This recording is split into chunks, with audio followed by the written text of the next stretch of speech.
In the immediate aftermath of the assassination of President John F. Kennedy, the American government came to the conclusion that a lone gunman had changed the course of human history by killing the most powerful man in the world with 3 rifle shots fired from the elevated window of an office building. And for half a century, they have stuck rigidly to this fabrication, while critics, scientists, playwrights and poets have produced books and essays and films to prove beyond any shadow of a doubt that this version of our Western history is a physical impossibility. Over and over again, we have been told that this man did it, by himself. He didn't have any help, and he did it because he was a lonely madman and a communist to boot. We are also meant to believe that there is nothing remotely suspicious in his being shot on live television in a basement full of police officers before he had a chance to tell his side of the story. So there is quite clearly no need to investigate further.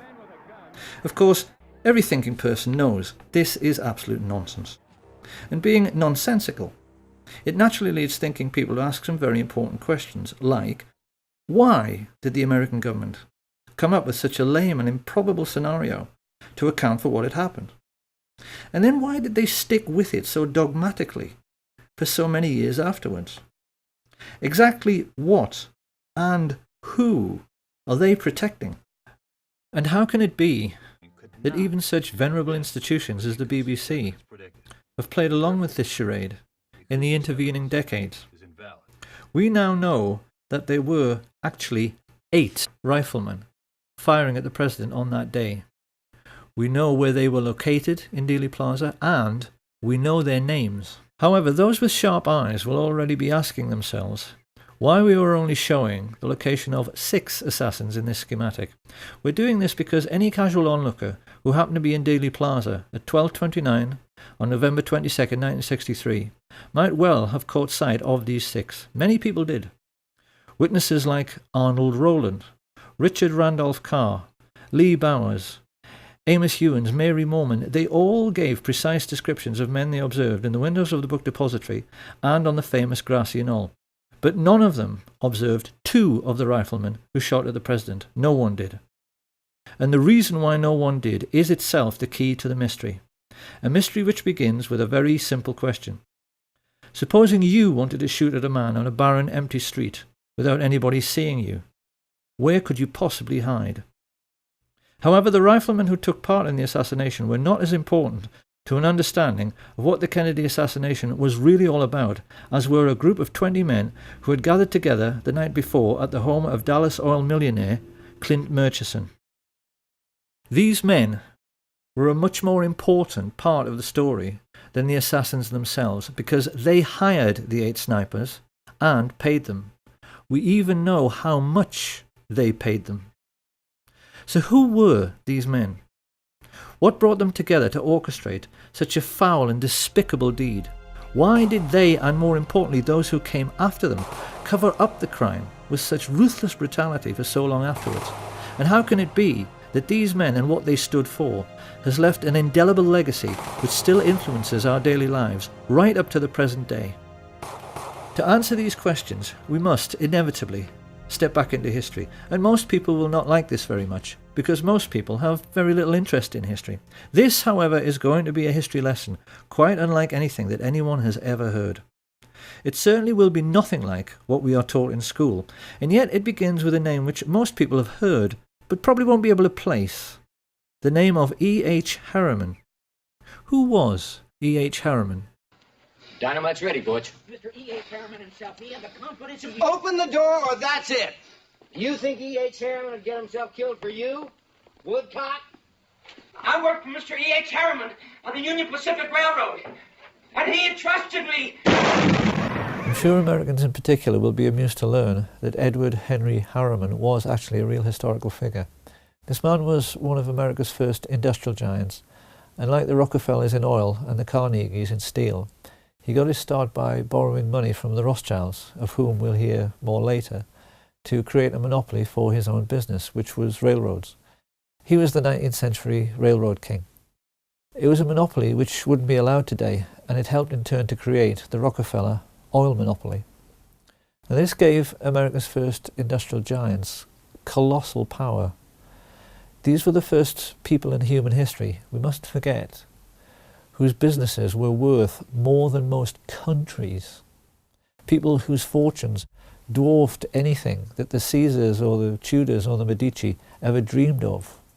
So, being greedy, they used this power to engage in price fixing. Naturally, they formed a cartel. Their attitude was that they could charge whatever they liked for steel and oil and transporting goods on the railways. They knew that all American business was dependent on them, and they'd made sure there was no competition. So they could ignore market forces and charge pretty much whatever they liked.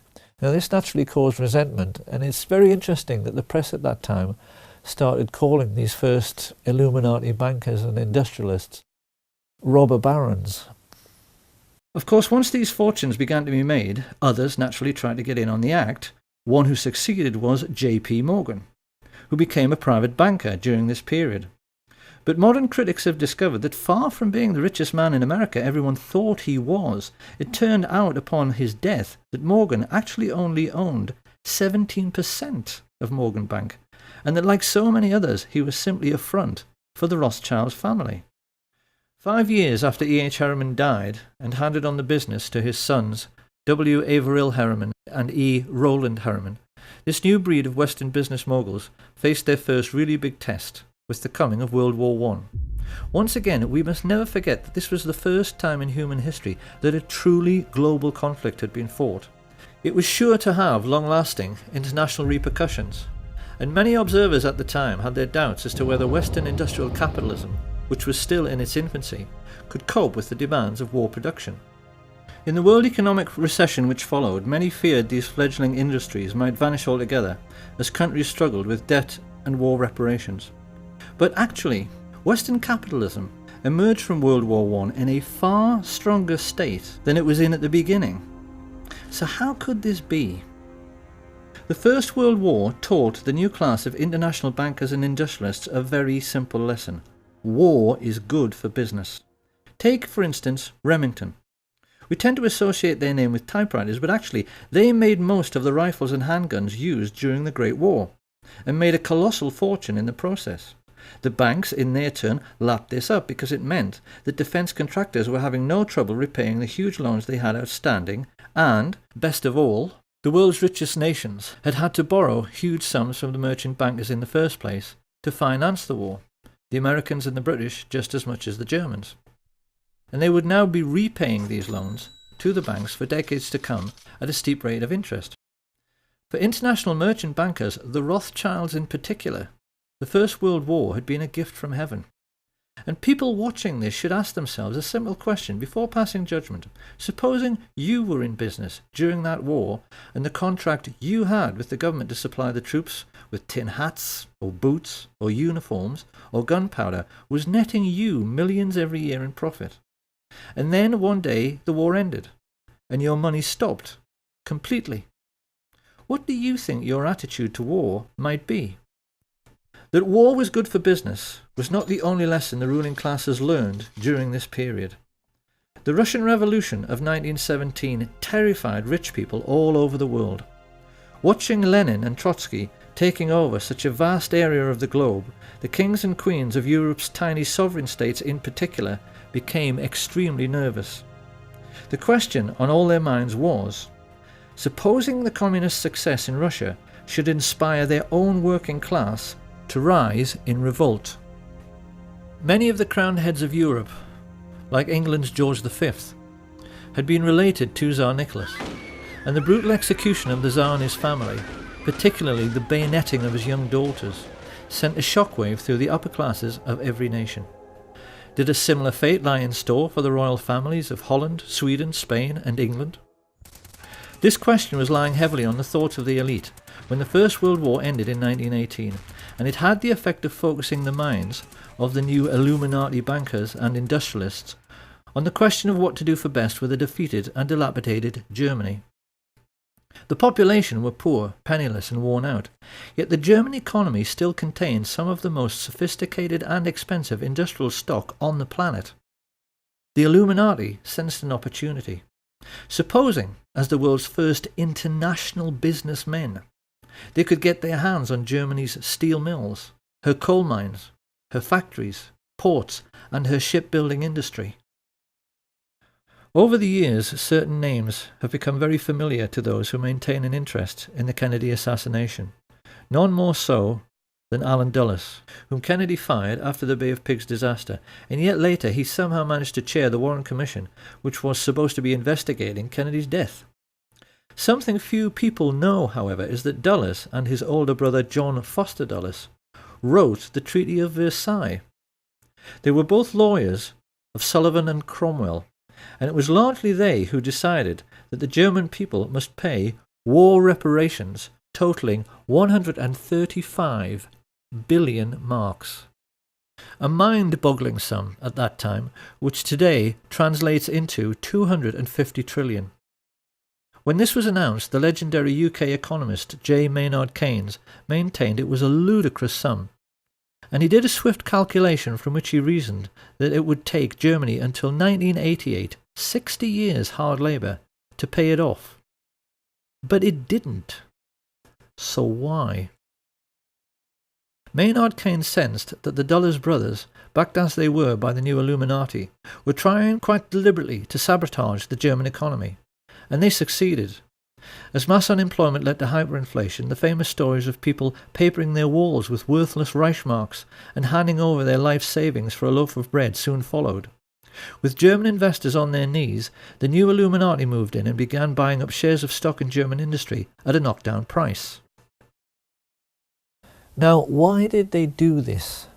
The cynical mind would say to make a buck, but it really wasn't that simple. What they wanted was to make Germany strong again so that she would become a bulwark against Soviet communism. Germany was fighting for its life. Certain measures were needed to protect it from its enemies. I cannot say that I am sorry we applied those measures. We were a bulwark against Bolshevism. We were a pillar of Western culture. A bulwark and a pillar the West may yet wish to retain. It was around this time that the newspapers, which these same rich people owned, made sure the word Bolshi, a truncation of Bolshevik, entered the English language, so that we would associate Bolshevism with aggression. And it was with these subtle and not so subtle methods that the international elite began to shape our destiny for the remainder of the 20th century. The intellectuals of the period were furious. They were incensed, they were depressed, and you get a very good feeling of the political atmosphere of the time from the diaries of the Labour politician Harold Nicholson, when he writes, "We have lost our willpower since our willpower is divided. The people of the governing class think only of their own fortunes, which means hatred of the Reds. Our class interests cut across our national interests, and I go to bed in gloom." With such heavy investment coming into the country, particularly from America and Britain, Germany began to recover very rapidly. And then the new class of international financiers began searching around for a homegrown, authoritarian political movement they could support. What they needed was someone they could count on to be both aggressive and expansionist. Ultra-right-wing causes, which at normal times would have been ignored and marginalised, were suddenly given very careful consideration, until finally the rich elite found a man and an idea which they felt might deliver the political outcome they desired. Adolf Hitler and his fledgling National Socialist Party. At the same time that the world's rich elite began grooming Hitler for his starring role, they also became even more deeply involved in military intelligence. I say even more because the Dulles brothers, Averell Harriman, and the chief of Remington, Samuel Bush, a man referred to as the original Merchant of Death, had a relationship with American military intelligence stretching back into World War I. The lesson here being that the American variant of military intelligence started out with businessmen protecting their investments, just as if they were a mafia. Right from the very beginning, it had nothing to do with national security and everything to do with money. In Hitler, the Illuminati had found a ready-made stooge who could be the face of this autocratic new movement. And when the time came to put together a new secret intelligence service which was going to help protect all the money they had tied up in the German economy, these men also found one was readily available: the Order of the Skull and Bones at Yale University. Discussion of secret societies is something of a minefield because it so easily invites ridicule. It is very difficult for the general public to accept that the super-rich leaders of their Western world can possibly be as mad and deranged as they actually are. The public, generally speaking, are sensible and level-headed people who have to balance their checkbooks, so they inevitably tend to laugh at stories about Satanists and occult believers. But if you talk to any well-informed historians, they are all aware of the important role which various secret societies have played in human history. The Black Hand always played a pivotal role in the history of the mafia. If you talk to anyone in the UK who is political and read books, they are always aware that the ruling class of Britain, including every member of the royal family, is a Freemason. And the emblem of the death's head was sported on the caps of the high-ranking Nazi officers from the very beginning. The symbols of these secret societies always seem to play around with some kind of skull and bones motif, so that it's abundantly clear what their mission statement is. These people are pirates, willing to commit any crime for big money. And they first became established in America at Yale University in 1833 with General William Huntington Russell and Alphonso Taft. Of course, being a secret society, they made other people curious about them, and in 1867 some undergraduates from a rival campus society broke into their headquarters to see what this skull and bones thing was all about. They reported that inside there were lots of lamps and candles, many dilapidated human skulls lying next to a fool's cap and bells, and it was morbidly dark because the walls were covered in black velvet. Having established a suitably satanic atmosphere, initiation rites were then performed on new members, who had to engage in group masturbation and sodomy while they lay in a coffin. Now, it's very easy to dismiss all of this as bizarre, silly and irrelevant until you see the list of Skull and Bones members who have ruled America since Skull and Bones began. Although they only graduate 15 initiates a year, those 15 have always gone on to occupy the very highest positions in American society. US Secretary of State William Max Evarts was a bonesman, as was Treasury Secretary Franklin McVeigh, Chief Justice Simeon Eben Baldwin, and the 27th President of the United States, William Howard Taft. The founder of American football, Walter Camp, came through Skull and Bones, as did the very first chairman of the Federal Reserve, Pierre Jay, and director of Standard Oil, Percy Rockefeller. Averill Harriman, the son of E.H. Harriman and founder of Harriman Brothers, the largest investment bank in the world, was a bonesman, and so were both of the George Bush presidents. During his premiership, John F. Kennedy was surrounded by bonesmen like McGeorge Bundy and David Acheson, son of Dean Acheson. Kennedy knew these men refer to each other as brothers under the skin. They swear an oath of secrecy and then ruthlessly vow to help each other's careers in any way they can throughout their lives, even if it means committing murder. In Britain, every literate person knows that all of the top police officers are Freemasons, because if there are 10 candidates for a top job, a Mason will always select a brother Mason for the post. Skull and Bones works the same way, and JFK took this problem so seriously that he even made speeches warning America about the danger of secret societies. The very word secrecy is repugnant in a free and open society, and we are, as a people, inherently and historically. He knew the people on this list were neither silly nor irrelevant, because he knew they were the real holders of power in America, operating as they were, as an unelected shadow government accountable to no one. And it was these same people who brought Hitler to power during the 1920s by becoming business partners with leading German industrialists. The reality of the situation prevailing at that time can be very easily understood, simply by looking at the cover of Fritz Thiesen's book, I Paid Hitler, on which he is depicted as a puppet master, controlling Hitler's strings. Thiesen was a billionaire industrialist. He was the man who built the Bismarck.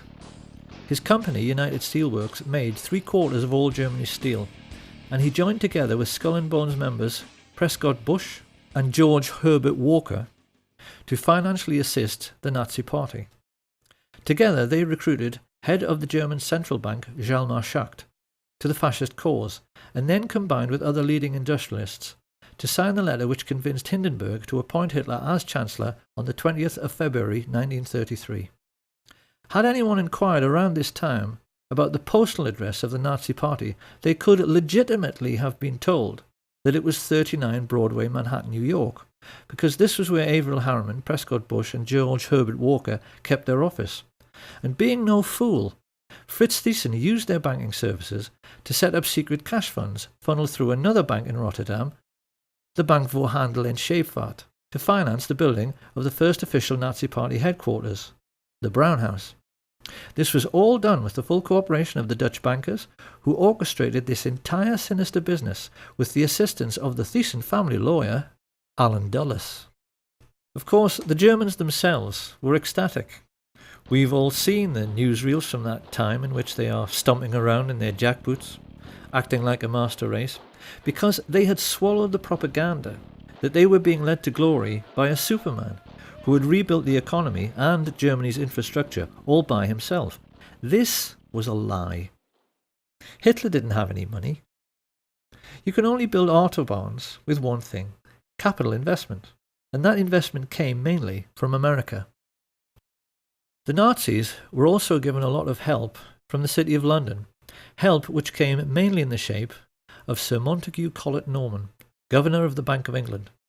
Norman was connected to Bush and Walker through the merger of Harriman's with the Brown Brothers, who traded in London as Brown Shipley, hence Brown Brothers Harriman. The people behind this multinational investment bank had a long-standing racial tradition. Few British people at the time were aware that they only enjoyed relatively cheap clothing, because it was all made from slave cotton brought from America on the Brown Brothers ships and sold to British mill owners.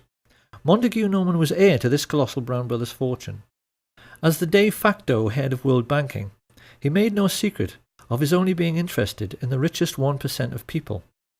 And even as the newspapers began to fill with stories of Nazi concentration camps, he still declared himself to be Hitler's most avid supporter. "We must lend Nazi Germany 90 million marks," he declared. "It may never be repaid, but it will be less of a loss than the fall of Nazism." One might have thought Sir Montague's close personal friends, the royal family, would have been outraged by his comments. Nothing could be further from the truth. It is part of the remit of this film to try and make people aware of the tricks the rich play in order to control how we think.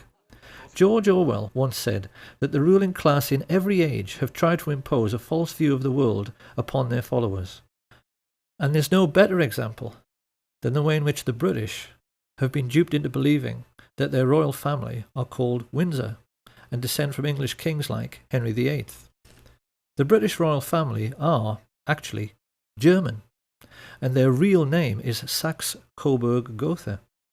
They only changed it to Windsor after Windsor Castle in 1917 to hide the fact that they were German during the First World War. Prince Harry, in honour of his German roots, has been known to dress as a Nazi on several occasions. Dozens of critics have pointed out that the Duke of Edinburgh's brother was the head of the Nazi SS. And King Edward VIII, before he abdicated to marry the American divorcee Wallis Simpson, visited Hitler to make it abundantly clear to the whole world that he too was a Nazi. He even signed his name Herzog von Windsor. Thinking people during this period realised that this whole thing with kissing up to the Führer somehow transcended national boundaries. The rich people from the most diverse countries had bonded together because they all shared a common goal. The kings and the queens and the international bankers and industrialists wanted to make certain communism could never succeed. They were determined they weren't going to finish up like the Russian royal family. and they were determined to hang on to their money. They were much more afraid of the ordinary working people in their own countries than they were of fascist Germany. And this prevailing sentiment amongst the world's ruling class led America's elite to attempt a fascist coup d'etat in 1934. I hope it will be plain to people by now that Hitler's economic miracle is the greatest myth in human history. There was no economic miracle. There are no miracles. And if there are, why can't the Germans do it all again now? If you want to construct a network of new roads and new steelworks and new factories, you need one thing: money. You need investment. And the investment didn't come from Hitler. It came from Brown Brothers Harriman and their business associate, Fritz Thyssen. It came from Hjalmar Schacht and his best friend, Sir Montague Collett Norman. It came from men like Axel Wenner-Gren, the Swedish multimillionaire arms manufacturer, and Charles Beddoes, the French business mogul. These people were all in the same bed with their Nazi friends, the Duke and Duchess of Windsor, the Dulles brothers, Prescott Sheldon Bush, and George Herbert Walker, with whom they'd created the Union Bank for laundering Nazi money. And with stage one of their plan for world domination complete, they now turned to the second phase, which was meant to be the overthrow of American democracy and the imposition of fascist government upon the United States. In order to pull this off, these Nazis raised money from America's richest families, many of whom, in this new consumerist society, had become household names. The Colgate family, the Birdseye family, the DuPont family, the Rockefeller family. These people handed over millions to the American financiers of Hitler so they could hire, train and supply a private army which would attempt to overthrow the democratically elected government of Franklin Delano Roosevelt and impose fascist dictatorship in America. Of course, it's natural to wonder, considering they had such advantages, how on earth they failed to pull it off. The simple answer is that they chose the wrong man, because their choice to lead this Nazi insurrection was Major General Smedley Darlington Butler, the most decorated soldier of the period and in all of American history, perhaps the most unsung hero of all. Because Smedley Butler was the most genuine Democrat and lover of liberty the world has ever seen. I appeared before the Congressional Committee, the highest representation of the American people, under subpoena to tell what I knew of activities which I believe might lead to an attempt to set up a fascist dictatorship. The plan as outlined to me was to form an organization of veterans, to use as a bluff, or as a club at least, to intimidate the government and break down our democratic institutions. The upshot of the whole thing was that I was supposed to lead an organization of 500,000 men, which would be able to take over the functions of government. My main interest in all this is to preserve our democratic institutions. I want to retain the right to vote, the right to speak freely, and the right to write. If we maintain these basic principles, our democracy is safe. No dictatorship can exist with suffrage, freedom of speech and press.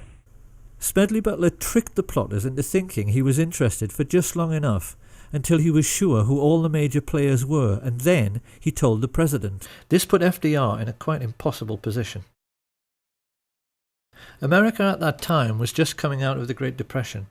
The last thing he wanted was to cause another economic downturn, and he feared that if he scooped up all the leading bankers and captains of industry in the United States and threw them all in jail, the country just might fall apart. So what could he do? To Smedley Butler's utter incredulity, he chose in the end to do nothing.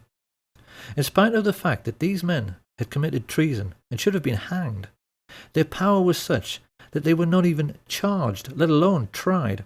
And so great was their influence, they were able to keep America out of the war until December the 7th, 1941.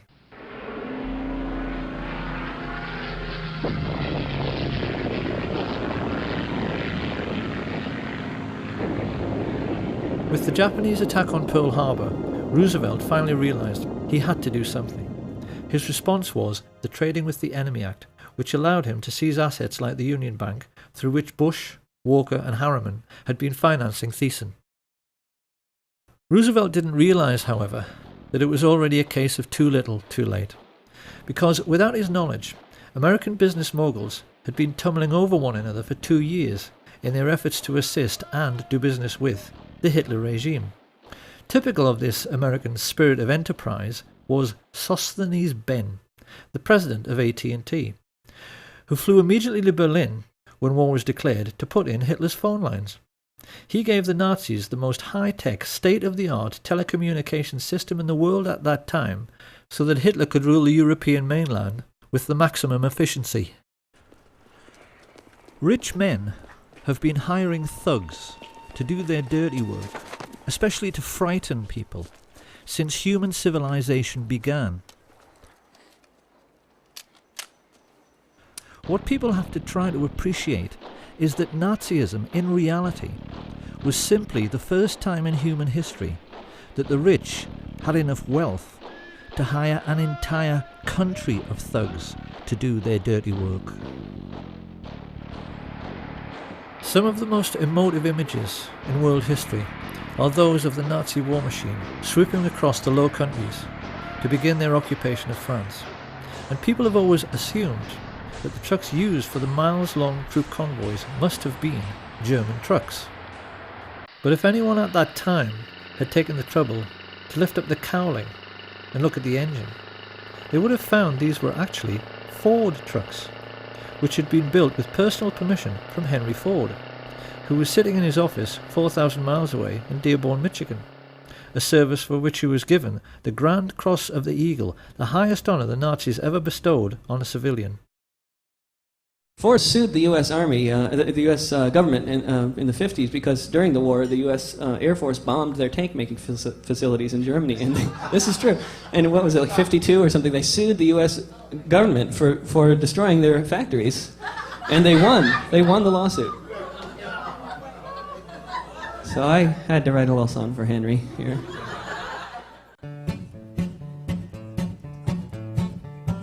Ford built tanks for the Nazis, and the Nazis used those tanks to gun down lots of soldiers in the U.S. Army ranks. Yes, Henry Ford was a fascist, and a nasty one was he. He built tanks for anyone for the proper fee. Hitler so admired Henry Ford, he kept a life-size portrait of him on the wall next to his desk, and even his legendary Panzer tanks were tainted by these sorts of practices, because they were made by I.G. Farben, who had entered into a cartel with the Rockefellers' Standard Oil. The government in Washington knew all about this, and largely did nothing. Licensing arrangements for trading with the enemy in wartime were issued without any fuss, even to the extent that after the occupation of France, the Chase and Morgan banks in Paris simply carried on doing business as usual. The incredible truth, which the rich elite have managed to hide from the world for 70 years through their control over school books and our education system, is that the Nazi war machine was actually an American business. And for the Rockefellers, DuPonts, Harrimans, Walkers and Bushes in particular, it was a highly lucrative business. For their part, Coca-Cola's contribution to the war effort was to sell billions of soft drinks to the thirsty Nazis, while they were strafing and bombing Allied soldiers, particularly in very hot regions. In the desert, where refrigerators tend to be scarce, there were even stories of Messerschmitt pilots wrapping wet towels around bottles of Coke, tying them to their aircraft, then flying up to altitude, where the cold and the wind chill turned the wet towel into a solid block of ice. They would then dive down, crack open the towel, and enjoy an ice-cold Coke in the desert. If they had wanted to, the Western multinationals could have grounded the Luftwaffe and stopped the war at any time, because the German aircraft were totally dependent on imported supplies of tetraethyl lead, an additive which prevents knocking in aero engines. But Standard Oil kept the supply of this vital resource going through neutral Switzerland for the entire war. And any Dutch people who might be wondering at this point what kind of percentage the Swiss took from this little arrangement, they need to be aware that thanks to Prince Bernhard von Lippe of the Netherlands, the father of the recently retired Queen Beatrix and prominent member of the Nazi Party, Royal Dutch Shell gave Hitler millions of tons of crude oil for nothing. The Dutch royal family actually fueled the invasion force which annexed Holland and were instrumental in helping the Nazis to rape their own country. But most shocking of all is the truth of what really happened in the little Polish town of Auschwitz. This sleepy little hamlet just happened to be in an extremely mineral-rich region, particularly for coal, which Western industrialists had wanted to get their hands on for years. With the coming of the Hitler regime and the invasion of Poland, the fascist financiers had the bright idea of turning this conquered region into an investor's paradise by building a Nazi concentration camp near the town and utilising the slave labour available to drastically reduce their own production costs. Few people are aware of the gigantic scale of the Nazi concentration camp network and are blissfully unaware that the real purpose behind their construction was to make a profit for the rich, which is why they stole all the gold watches, gold wedding rings and gold teeth fillings and melted them down into gold ingots. To this day, there are bars of gold lying in the vaults of the Bank of England, which have the Nazi swastika stamped on them. Gold stolen from Jewish corpses. It shouldn't come as any great surprise that George Herbert Walker's family were slave owners on the cotton plantations of 1930s America. Walker was used to organising slave labour.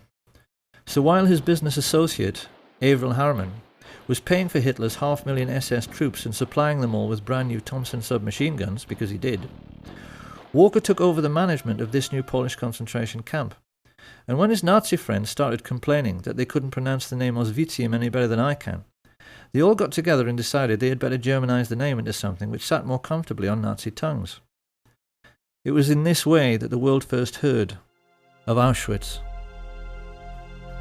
Because the truth about Auschwitz and the entire Nazi war machine is that they were essentially no different to McDonald's. They were American business enterprises abroad, businesses which the richest European families invested in, and businesses which, because of slave labour, made obscene profits, which Prescott Sheldon Bush took and placed in a blind trust, which later financed a Bush political dynasty which produced two presidents of the United States, his son, George Herbert Walker Bush, and his grandson, George Walker Bush.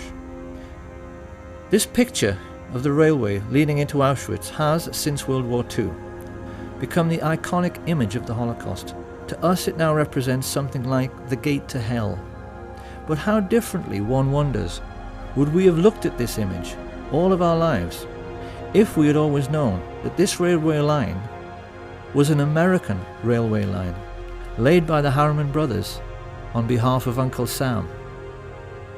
The Standard Oil IG Farben cartel even made the Zyklon B gas for the Jewish Holocaust.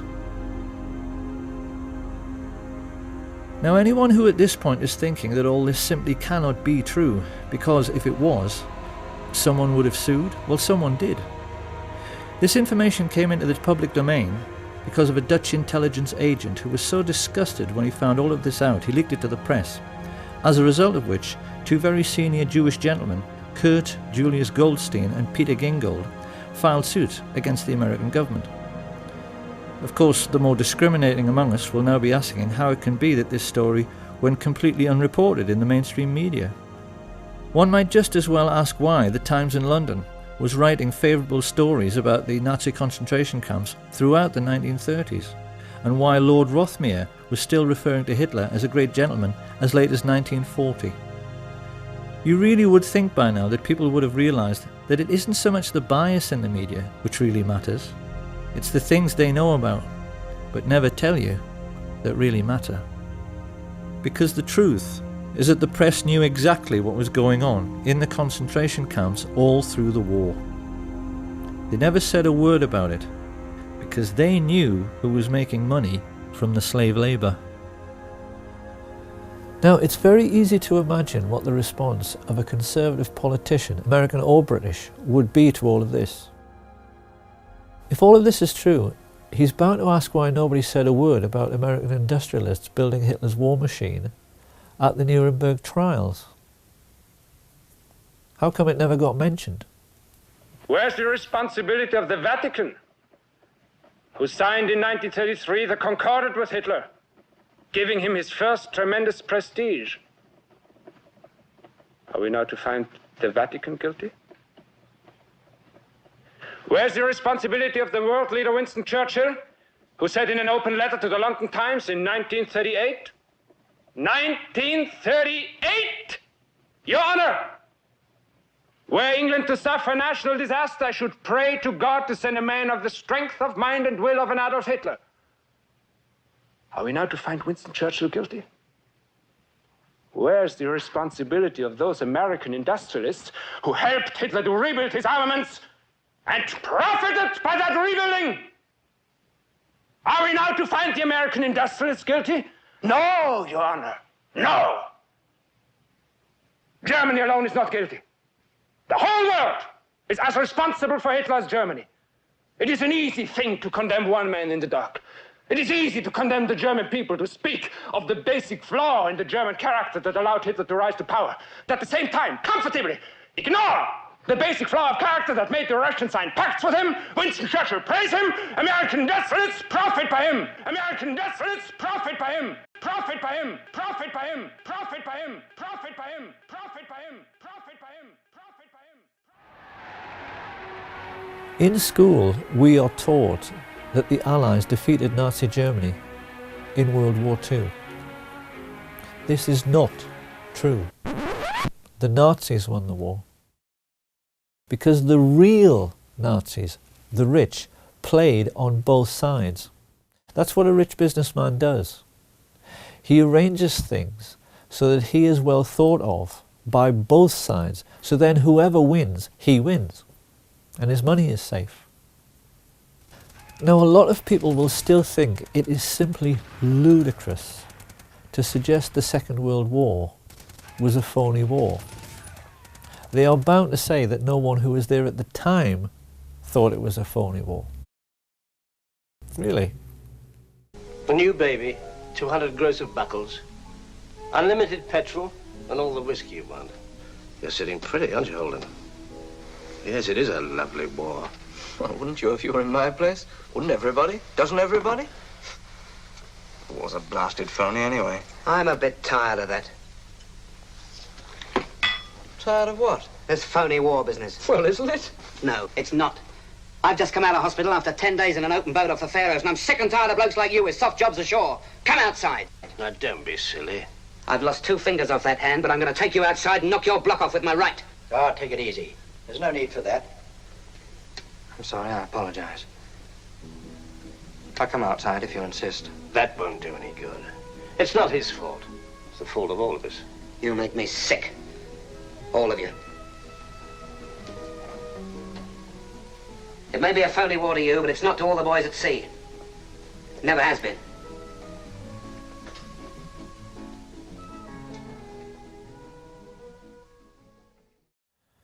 Now, obviously, the British and the Dutch in particular will have a very hard time accepting that their royal family profited from Nazi concentration camp slave labour. But if you go online, there is so much about this on the internet now. It's become plain that historians are more and more proving that those days were really all about the Western world's rich coming together to fund a Nazi war machine which was meant to protect them from the Soviets. The Duke of Edinburgh practically admitted this when he said, "In those days we were anti-communist because the Russians killed half my bloody family." And when this cabal of secret Nazis got together to discuss how they were going to pay for this Nazi war machine, because rich people never accept a loss, they hired a psychopath, Hitler, who they knew would go along with their building concentration camps so that slave labour would pay for all the planes and the tanks and the guns. And you can see in the more intelligent movies from that period, like Hitchcock's Saboteur, that the artists and writers of that time knew the rich were fascist and completely understood what they were really up to. Why is it that you sneer every time you refer to this country? You've done pretty well here. I don't get it. No, you wouldn't. You're one of the ardent believers, a good American. Oh, there are millions like you. People that plod along without asking questions. I hate to use the word stupid, but it seems to be the only one that applies. the great masses, the moron millions. Well, there are a few of us who are unwilling to just troop along. A few of us who are clever enough to see that there's much more to be done than just live small, complacent lives. A few of us in America who desire a more profitable type of government. When you think about it, Mr. Kane, the competence of totalitarian nations is much higher than ours. They get things done. Yeah, they get things done. They bomb cities, sink ships, torture and murder so you and your friends can eat off of gold plate. It's a great philosophy. I neither intend to be bombed nor sunk, Mr. Kane. That's why I'm leaving now. And if things don't go right for you, if we should win, then I'll come back. Perhaps I can get what I want then. Power. Yes. I want that as much as you want your comfort or your job or that girl. We all have different tastes, as you can see. Only I'm willing to back my tastes with the necessary force. Where was the mafia while all this was going on? Well, a great deal which historians have learned recently, especially from sources like Double Cross, the book written by Sam Giancana's brother, has made it clear that the mafia was much the same as the so-called German economic miracle and the American finance Nazi war machine in concentration camps. The mob in reality was a very different animal from the one portrayed by the movies and the media. American feature films have tended to focus on the exploits of gangsters like Richard Kane, the famous crime-busting Chicago cop who was planted in the police force to be a spy for Giancana, and hoods like Charles Nicoletti and Milwaukee Phil Aldericio, two of his favourite hitmen, who built their own hitmobile so they could shoot people from the back of a moving car. Amongst many other atrocities this pair committed was one in which they forced the head of Billy McCarthy into a vice and squeezed until his eyeball popped out, an incident which a certain American film director felt was so entertaining he included it in one of his movies. What most people have failed to realise, however, is that in most cases the mafia chieftains who actually ran organised crime did not approve, generally speaking, of these acts of gross brutality. Not that they gave a damn about morals, but the cleverest amongst them, like Paul the waiter Rika, realised that sensationalised events like the St. Valentine's Day massacre produced public outrage and a crackdown on their illegal activities. Rika realised that the effectiveness of mobsters like Diamond Joe Esposito came from keeping a low profile.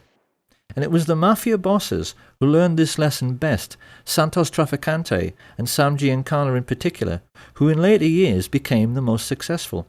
Even today, few Americans appreciate the extent to which their country was being controlled by organised crime in the 1930s. The mob were in total control of Hollywood, because all the union labour needed to make films, carpenters, set construction, catering, they were all under the control of the mob. In particular, the control of the Teamsters Union, the drivers and haulage people who made essential deliveries to absolutely everyone, meant that virtually all American business was caught in the web of mafia racketeering. Studio bosses like Harry Cohn, Louis B. Mayer, and the Warner Brothers knew they had to play along to get anything done at all. The big studio heads, like all rich businessmen, found they were forced to become friends with mafia dons. And the individual who exploited this situation most effectively was a gangster few people have ever heard of, Murray the Camel Humphreys. Generally speaking, the ethnically Italian gangsters of this period were coarse, brutal, and most importantly, ignorant men. They had no education. They couldn't hold an intelligent conversation because they'd spent no time in school. Don Corleone, I am honored and grateful that you have invited me to your daughter's wedding.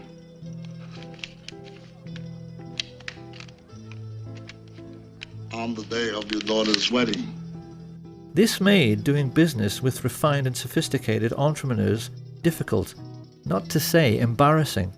And Sam Giancana was quick to spot this. So whenever a business deal needed to be made by someone with style and sophistication, he would send along his silver-tongued Welshman, Murray the Camel, so called because he was known for being sartorial and for cutting a dash in expensive camel hair coats. Humphreys became a crucial figure during the pre-war period because his contact with the luminaries of Hollywood meant he received invitations from senior politicians who wanted to rub shoulders with stars like Clark Gable, George Raft, Cary Grant, Gary Cooper, Marilyn Monroe and Frank Sinatra, all of whom were mafia-controlled and used by the mob as bagmen, moving colossal sums of money around the country, because Giancana cynically realized the authorities were too starstruck to ever check their luggage. He even used a priest for the same purpose, who he referred to as Father Cash. And just as the priest was happy to take his percentage, so the politicians, who Giancana always maintained were the easiest to corrupt, were happy to do the same. In Esposito's time, he had boasted of buying votes for Calvin Coolidge. By the time of World War II, Sam Giancana was boasting to his younger brother, "We own the White House." He was adamant that every state governor, congressman and senior judge in the country was on the take, and the mob's most spectacular success, as they sought control over all the big players, was their corrupting of FBI Director J. Edgar Hoover. It's become fairly widely known in recent years that Hoover was a transvestite homosexual. What is less well known is the elaborate scheme he dreamed up for accepting mafia bribes. What he used to do was to go to the $2 window at the racetrack, where he was photographed many times by the press to give himself a clean, upstanding image. What the pressmen didn't know was that he always took along a crooked emissary who placed huge bets, which ran into the thousands, at another window on races which were fixed by the mob boss Frank Costello. By keeping Hoover supplied with millions in winnings and holding on to compromising photographs of the FBI chief having sex with his lover, Clyde Tolson, which several CIA agents claim they've seen, the mafia had American law enforcement entirely under their control. So the question then is, what do you do with that kind of power? The answer is that when you're the American mafia, you routinely wipe out what they call do-gooders. This is how organized crime has influenced American society for nearly a century.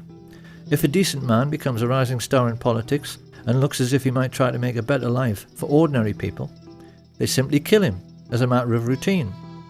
And in the book they wrote together, Chuck and Sam Giancana Jr. are at pains to point out that a classic early case of this practice was the assassination of Anton Schermak. Schermak was a Democratic politician who had tried to crack down on Al Capone's bootlegging operations. Many felt he would go on to become a great president himself, until he was shot while on stage with FDR by Giuseppe Zangara.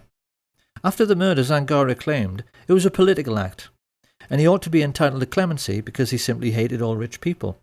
But this was actually what he'd simply been told to say by the mob, who were using him as a fall guy. When he went to the electric chair, Sam Giancana turned to his brother and expressed his pleasure at how nice and neat the whole affair had been. And he further explained that choosing a patsy to wipe out a politician who was a do-gooder was something the Italian mafia had been doing forever. It was a practice as old as the Sicilian hills, and he was amazed at how the mafia kept getting away with it, because you really would think people would catch on. This was 1935. You have a decent chief executive murdered in broad daylight, shot by a patsy who was later killed himself by the authorities. Does this sound familiar? However, even in Schermak's time, the mob could not be said to be in complete control of American life, because while they controlled the streets through their influence over politics and the justice system, they were not yet in control of the United States military or its mainstream media.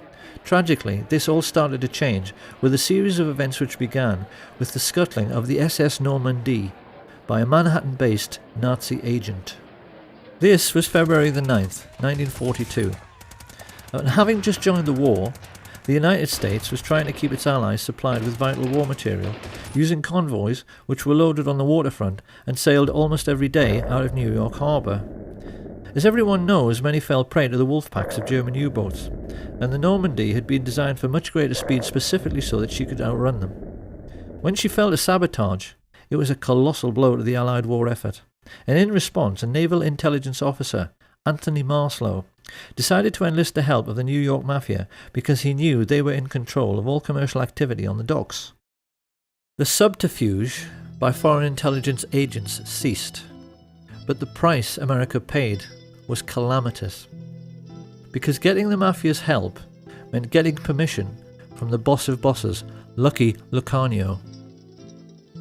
It is one of history's great ironies that the United States government went crawling to the Mafia for help at a moment when the mob themselves had just been severely weakened and could have been crushed altogether by an administration with enough political will.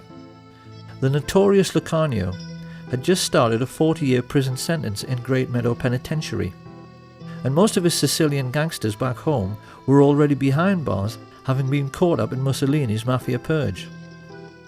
Being himself Italian, Mussolini knew there was only one way to deal with the Mafia, and when he came to power, he ordered his iron prefect, Cesare More, to simply lock up all the Mafia families in Sicily, which wasn't exactly difficult because everybody knew who they were. Of course, after the Allied invasion of Sicily, Marslow then compounded his error by choosing Sicilian Americans like New York Mayor Charles Paletti and OSS officer Joseph Russo, whose father was born in Corleone, to head AMGOT, the Allied military government, whose job it was to restore community cohesion on the island. And of course, their way of doing this was not only to let all the mafiosi out of jail, they even made known mob bosses like Genco Russo and Don Calogero Vizzini into the heads of local government and gave them full civilian and military power over the island. So this was the accident of history through which the Mafia began its relationship with American military intelligence. It was a catastrophe for Italy, which has been ruled over by organised crime ever since. It was a catastrophe for Sicily, which suffered a brutal murder every 3 days in the post-war period, and it was a catastrophe for America, which saw many once vibrant communities, particularly in New Jersey, have the heart ripped out of them by Mafia extortion and drug dealing. Lucky Luciano was deported after being released from jail, and having found a kindred spirit in another secret organisation, the newly created Central Intelligence Agency, he was then able to combine the activities of organised crime, particularly international drug running, with smuggling of American-made weapons. This unholy alliance gave the world its first ever pirates who flew aeroplanes. That's what these people became. Pirates with aeroplanes. The CIA became the world's primary importer-exporter of narcotics, and used the colossal profits to fuel wars around the world, thereby enabling their friends in the military-industrial complex to sell yet more weapons. Under the disguise of liberal democracy, these men, who had financed Hitler, became the enemies of liberty and democracy on a planet-wide basis. And as if to underline their Nazi credentials, they also hired all of the former German Nazi intelligence officers, like Reinhard Gehlen, who were out of a job at the end of the war, and brought them into the fold at the beginning of the Cold War, even though they were perfectly well aware that these men had committed genocide and should have been prosecuted as war criminals. Their attitude, quite clearly, was that as they had paid for Nazi Germany, they were entitled to pick over its carcass in any way they chose. This was yet another political catastrophe for the United States, because these were the people who put together the notorious Operation Paperclip, which rounded up all of the Nazi rocket scientists, like Werner von Braun, and put them to work for their new American Nazi owners to give them, for the first time in human history, ICBMs with nuclear warheads. They became the first men ever to have the power to destroy the whole world at the touch of a button, and it was clear to many observers at the time that it all rather went to their heads. I can no longer sit back and allow communist infiltration, communist indoctrination, communist subversion, and the international communist conspiracy to sap and impurify all of our precious bodily fluids. They saw themselves as giants, who were looking down and laughing upon this planet of tiny fools who were stupid enough to go on and on killing each other while they sold arms to both sides throughout the Second World War. Focke-Wulf aeroplanes, which bombed American soldiers, were manufactured by IT&T. Allied sailors were drowning in a freezing North Atlantic because their convoys were sunk by guns of Nazi battleships, which swiveled on American-made ball bearings. American soldiers were crushed under the wheels of tanks and trucks made by Henry Ford and John Rockefeller, and gassed to death by the same people. Sam Giancana took the trouble to explain how this cynical process worked by composing just one terse, simple sentence, which his brother wrote down for posterity. "People give their lives," he said, "just so a few fat cats can make a killing." And this was precisely what Smedley Butler had tried to explain to the world with his book, War is Just a Racket. At the war's end, the rich elite found fortune continuing to smile on them. Firstly, they were able to control the utter farce of the Nuremberg trials, which should have hanged every single American merchant banker and leading industrialist. As it was, their contribution to World War II remained hidden from public scrutiny, and they were even allowed to gerrymander light sentences for their German Nazi friends, like Hjalmar Schacht, who got off with just a few years and later retired as a billionaire. But best of all was that the one man who might have been a check to their power passed away as soon as the war was over. And with President Roosevelt gone, and their first Nazi glove puppet Hitler also deceased, it became necessary for Prescott Bush to find another young politician to sponsor. In true American fashion, he decided to advertise. He placed an ad in the LA Times which candidly explained that a group of rich businessmen was seeking a young, ambitious, immoral and most definitely malleable politician who might one day run for president. The ad was deliberately worded in this cynical way because they knew that only an evil, slimy and completely incorrigible little creep would ever dream of applying for the position. That was what they wanted, and that was what they got, in the shape of a certain Richard Nixon. Here being congratulated on his success by his new master, Prescott Bush. And not long after this picture was taken in 1947, Nixon engaged the services of a Jewish gangster who was working for Sam Giancana called Jacob Rubenstein, a man whom the world would one day come to know as Jack Ruby. Having bought themselves a new political puppet, this nefarious band of 20th century robber barons now took stock of their situation. The Hitler Project, as this rich elite called it, could hardly have turned out very much better. Their businesses had made colossal profits. Prescott had got his Union Bank back. The communist menace they so wanted to contain had almost sunk back in the Middle Ages with the ravages of war. And best of all was that they had now achieved the very world domination which Hitler had dreamed about. They knew that in this new age of modern telecommunications and high-speed jet travel, they had become the first group of robber barons in human history to dominate the entire globe, because they realized there was now absolutely no one left who could stop them from doing whatever they wanted to do next. However, they also realized that bombed out and dilapidated Europe would not be able to bear another war for many decades. This was why they now decided that their obscene business profits could only keep coming in if they moved their game of phony war into the Third World. And this was how the CIA came to instigate conflict throughout the Middle East, Southeast Asia and Central America. Chuck Giancana well remembers a conversation which he had with his mafia boss brother Sam during this period, in which he questioned him with genuine anxiety about the communist menace spreading throughout the world. The TV news was painting a sinister picture of a Soviet enemy with millions of fifth columnists, which was intent upon taking over the entire planet. Hadn't he heard of the domino theory, and wasn't he worried about it? In response, Sam Giancana simply smiled at his kid brother's naivety, and he asked him, didn't he realize that the United States, by which he meant the shadow government, not the official one, wanted to take over the world as well, and that the whole idea of communism was just the excuse they were using to do it? He told him that in China they had already succeeded in getting a member of the Chinese mafia, a brutal gangster called Mao Zedong, into power, just so they could sell more cigarettes in Asia. Communism was just their excuse. And it was pretty much the same story in the Philippines, with a crooked politician the mafia levered into power called Ferdinand Marcos. As for the United States, Big Brother Sam explained that the fat cats were fully aware that Americans will do anything for patriotism. Hence, you must always provide them with an enemy. a boogeyman. They won't overwork themselves just to make huge profits for fat cats, for any other reason. So new enemies had to be found or created. This is what Joe McCarthy's Reds Under the Bed scare had really been all about. And they used the same excuse in Laos, Chile, Guatemala, El Salvador, Iran, Honduras, Vietnam and Cuba.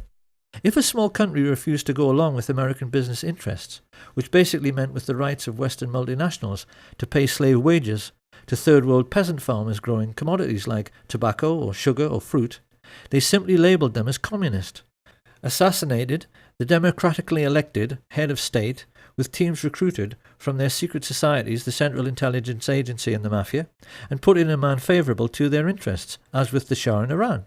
Simple. And even more to this, Giancana explained to his brother that the political game at home had to be played in the same way as the phony war game abroad. The lesson was that a businessman always protects his interests by playing both sides. Sam Giancana knew that the Second World War had been exactly the same as all the CIA's covert wars during the 1950s. They were conducted in order to make more money for the super-rich, because in every case they were selling weapons and fuel to both sides just as they had the Germans. On the American mainland, this cynical attitude manifested itself in the way the gangsters supported the campaigns of both leading candidates in every political head-to-head, in order to make sure that whoever got elected, he was always their man and on their side. So this was the real political world which the young Senator John F. Kennedy became a part of in 1950s America. It was a world ruled by a super-rich cabal of secret Nazis who had built the fascist war machine and concentration camps purely to protect themselves and their money from socialist Russia. Having avoided prosecution for the greatest crime in human history, they were confident that they could kill anyone and get away with it, particularly if it was someone who might interfere with their power to instigate phony wars in order to make huge fortunes by lending money and selling weapons to both sides. The war in which he himself had bravely fought was a sham, and even John F. Kennedy did not understand this. Or perhaps we should say that he didn't fully understand what was going on. He and his younger brother Bobby were certainly all too keenly aware of the extent to which their country was in the grip of organised crime, because their own father, the patriarch Joseph P. Kennedy, had made his personal fortune from running illegal liquor during the days of Prohibition, activities which earned him the nickname Bootlegger Joe. Experienced people are aware that the tendency of each new generation to reject the ideas of the previous generation is an abiding characteristic in human affairs, and it is perfectly plain that with Jack and Bobby it had the effect of making both men highly principled.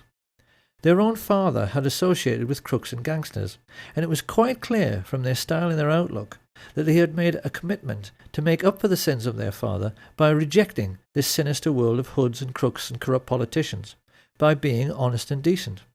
If you take a look at any group photo from the early days, it's clear these men are being determinedly clean-cut, with the accent heavily on the clean part. They knew their father's generation were dirty. It couldn't be more obvious that they were determined to be the opposite. The question was, how were they going to free themselves and their country from the entanglements of the crooked politicians and the psychopathic mafia dons, who together were controlling the whole of American life like some multi-legged fascist octopus? How they were going to pull this off was something they were discussing ad nauseam when, in the late 1950s, they found out their father was in big trouble. A contract had been taken out on Joe Kennedy's life by the Purple Gang, the Jewish mafia of New York, who had accused him of swindling them out of a fortune. Joe Kennedy was really scared, and he turned for help toward the one man in North America who he knew had the power to get the contract called off, Sam Giancana. Giancana had done business with Kennedy for years, so he agreed to help, but he wanted something for it. He was all too aware of Joe's political ambitions for his son and of JFK's outstanding good looks. He wanted assurances that if Jack one day made it to the White House, Joe Kennedy would see to it that the heat the two brothers had been trying to turn up on the mafia would be turned down. And, according to Chuck and Sam Giancana Jr., Joseph B. Kennedy, just to save his own skin, agreed. Will you tell us anything about any of your operations, or you just giggle every time I ask you a question? I decline to answer because I honestly believe my answer might tend to incriminate me. I thought only little girls giggled with the Giancana.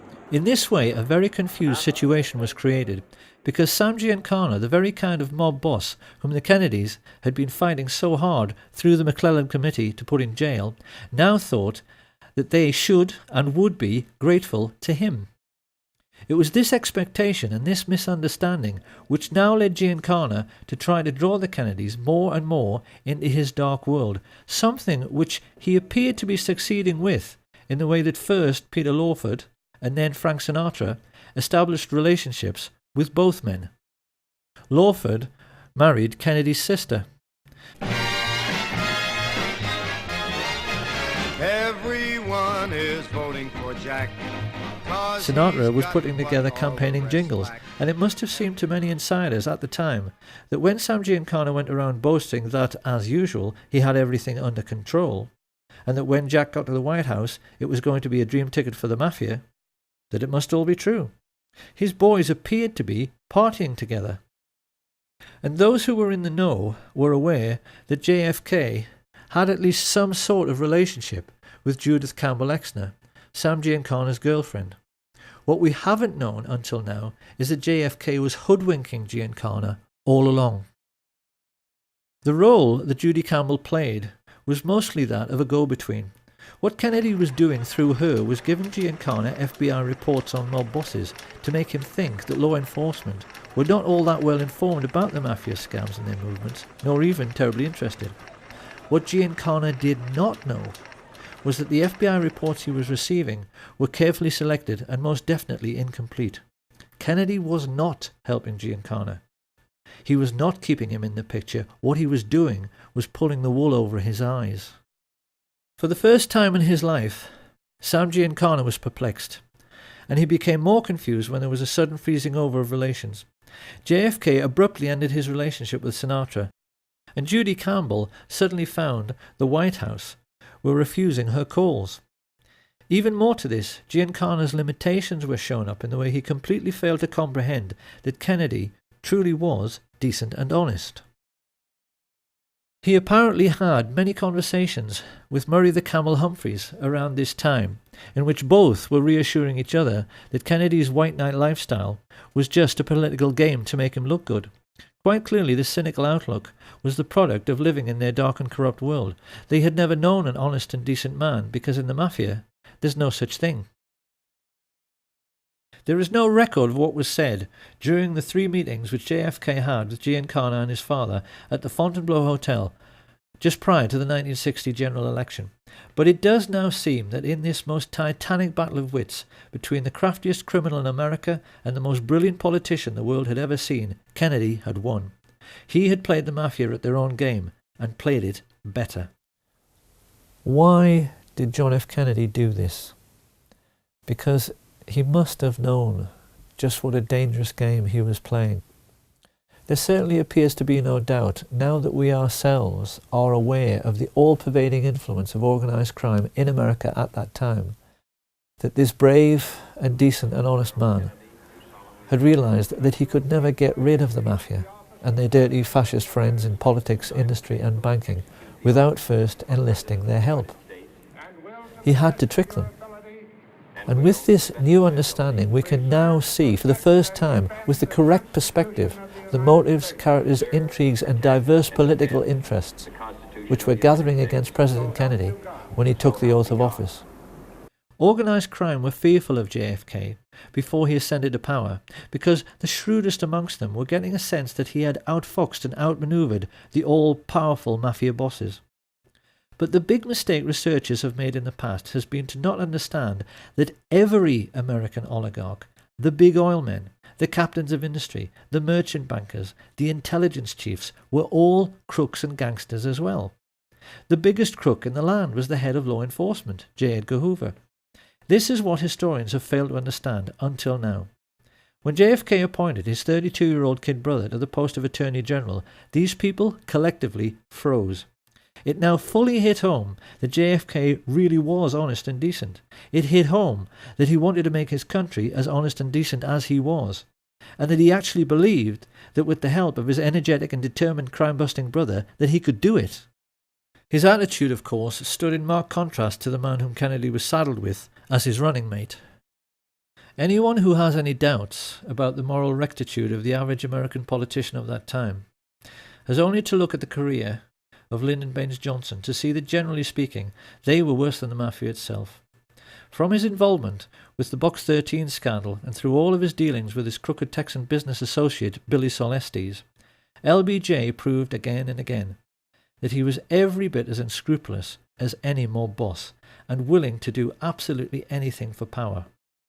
This was a man who'd had his own sister, Josepha, murdered by his personal hitman, a highly intelligent and psychopathic killer named Malcolm Wallace, who later shot dead the golf professional John Douglas Kinzer. When this case came to court, it revealed to the American public how totally corrupt the justice system had become, because LBJ was able to get Wallace off with a 5-year suspended sentence. Found guilty of murder one, he walked free that very day. This was the sort of corruption which was running rife through the American political system when Fidel Castro overthrew the right-wing government of Fulgencio Batista in 1959. Few people are aware that by this advanced stage in their relationship, the CIA and the Mafia were together employing the Giancana tactic of supporting both sides in a war. For many years beforehand, they had been supporting Castro, and not just the Batista regime, as many think, by smuggling in both arms and mercenaries to aid the peasant farmers. One of these mercenaries, an Italian-American called Frank Fiorini, later came to play a pivotal role both in the assassination and subsequent cover-up under his assumed name Frank Sturgis. Sturgis and Castro were photographed together many times during the Cuban Revolution.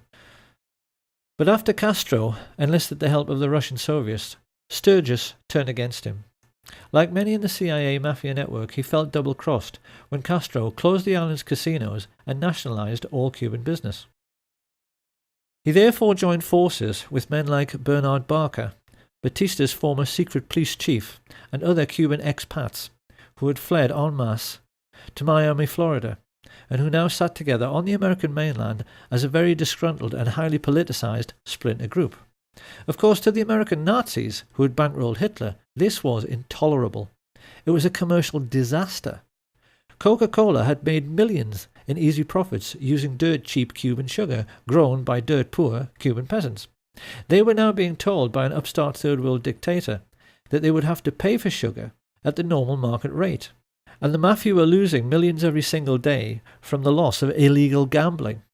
America's Nazi shadow government therefore decided that someone was going to have to mould this loosely knit group of disgruntled anti-Castro Cubans into a crack invasion force to retake the island. Having put their heads together, Dulles and Harriman and Richard Bissell decided this would be an excellent job for Prescott's eldest son, George Herbert Walker Bush, a chance for him to prove himself, along with one of his Texas oil business associates, Jack Alston Crichton. Together, these two recruited and trained the Cubans for several terrorist groups known as Operation 40, Alpha 66, ZR Rifle, and Operation Mongoose. Renegade bands of merciless assassins who would kill Castro and who could later be counted on to eliminate any other third world leaders who dared to interfere with American commercial interests. It was this diverse and unsavoury stream of political intrigue which produced President Kennedy's first great political crisis, the Bay of Pigs, in 1962. By this time, JFK was well aware that the CIA was something much more like a private firm or a family. He wasn't surprised when they invaded Cuba without his permission, because he knew they were totally out of control. His antipathy led him to cancel the promised air support, and inevitably the invasion failed. The anti-Castro Cubans were mostly captured, and Kennedy then tried to add insult to injury by ordering J. Edgar Hoover's FBI to close down the camps where the Cubans were trained. He even allowed Khrushchev, the Soviet leader, to inspect the camps to see they were closed, so this could never happen again. Having only just escaped with his life at the Bay of Pigs, it was pretty clear that Frank Sturgis was more than a little annoyed. He was scared because Khrushchev says, don't do this or we're going to do that. You know, so he didn't do it, and he deserted the Bay of Pigs. I was involved in the Bay of Pigs. You got a lot of people, friends of mine, that were killed in the Bay of Pigs. And I resent that. Don't play political games with me. I'm a military man. I'm a soldier. I go fight. But damn it, if I risk my ass out there and I'm getting shot at, I don't want some stupid-ass politician to go ahead and make deals behind my back where my people, or maybe myself, are going to get killed. I don't like that. This, then, is how the stage was set for the Kennedy assassination. And when one remembers the colossal number of ruthless and hideously brutal men who had created this situation, it's perhaps a little ironic that a peripheral figure in the cast of characters who actually put the plot together was an attractive young woman. 19-year-old Marita Loren's love affair with Fidel Castro and her subsequent recruitment as a CIA assassin by Frank Sturgis to kill him is a very well-known story because it was made into a feature film. In spite of her failure to kill the Cuban leader, Lorenz continued to associate with the assassination squads trained by the CIA, and it was largely her testimony in the Spotlight magazine trial after a skillful cross-examination by Mark Lane, which gave us a window through which we can now see who really participated in the Kennedy assassination and who was really behind it all. First of all, after the Bay of Pigs invasion, Kennedy had fired Allen Dulles, Richard Bissell, and General Charles Cable for essentially using the CIA as their personal hitmen, after he found out that Robert Mayhew had sought Sam Giancana's permission to talk to his underboss, Johnny Roselli, about the possibility of a hit on Fidel Castro. Here you have a government agency, funded by the American taxpayer, associating with the very organised crime racketeers JFK was trying to put in jail, for the purpose of carrying out political murders. The president was incensed. Historians have never been surprised that he vowed to smash the CIA into 1,000 pieces. It hardly takes a genius to see why the CIA wanted to kill him. What is more, Jack Alston Crichton and the lifelong friends of Allen Dulles, the Bush family, had just recently purchased exclusive access to 15 million acres of Cuba, almost half the entire island, in order to drill for oil. When he came to power, Castro reduced this to a mere 20,000 acres, a colossal investment which now failed and which led to Crichton's CVOVT Oil Exploration Company being delisted from the stock exchange at a loss of $30 million.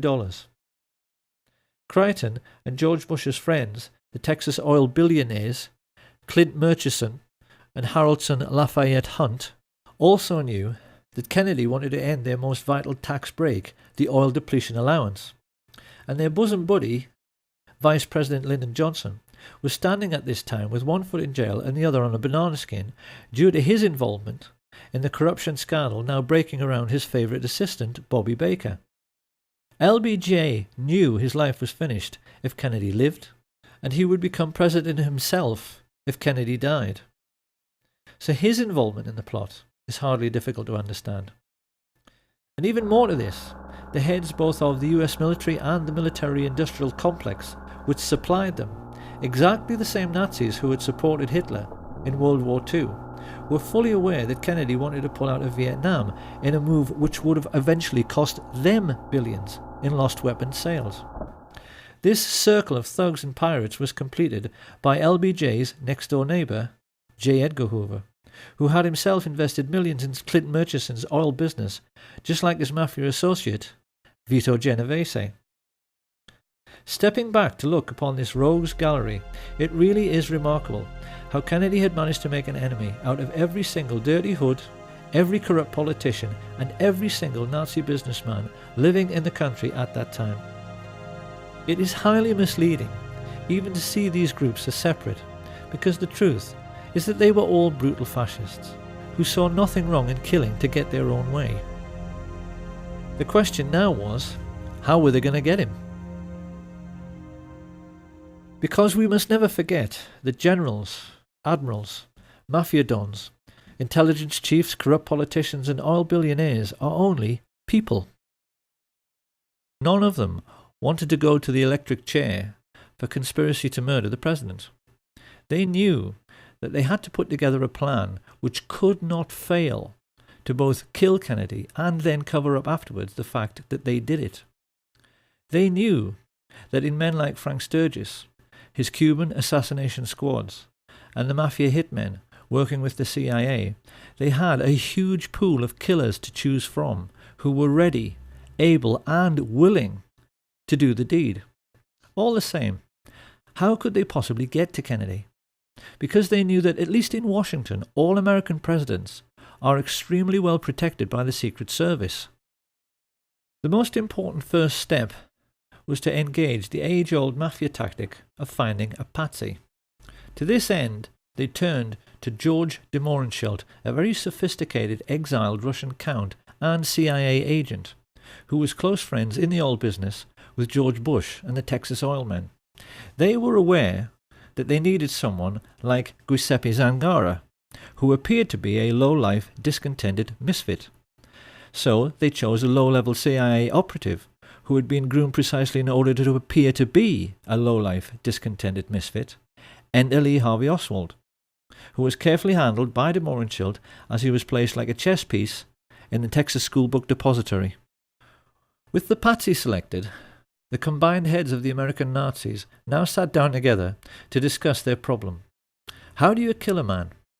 Riding in an open car on a public street in front of hordes of people without being seen. And then, how do you cover up forever afterwards the fact that this was a conspiracy and not the work of a lone nut? The plotters were keenly aware that it was the second question which posed the biggest problem.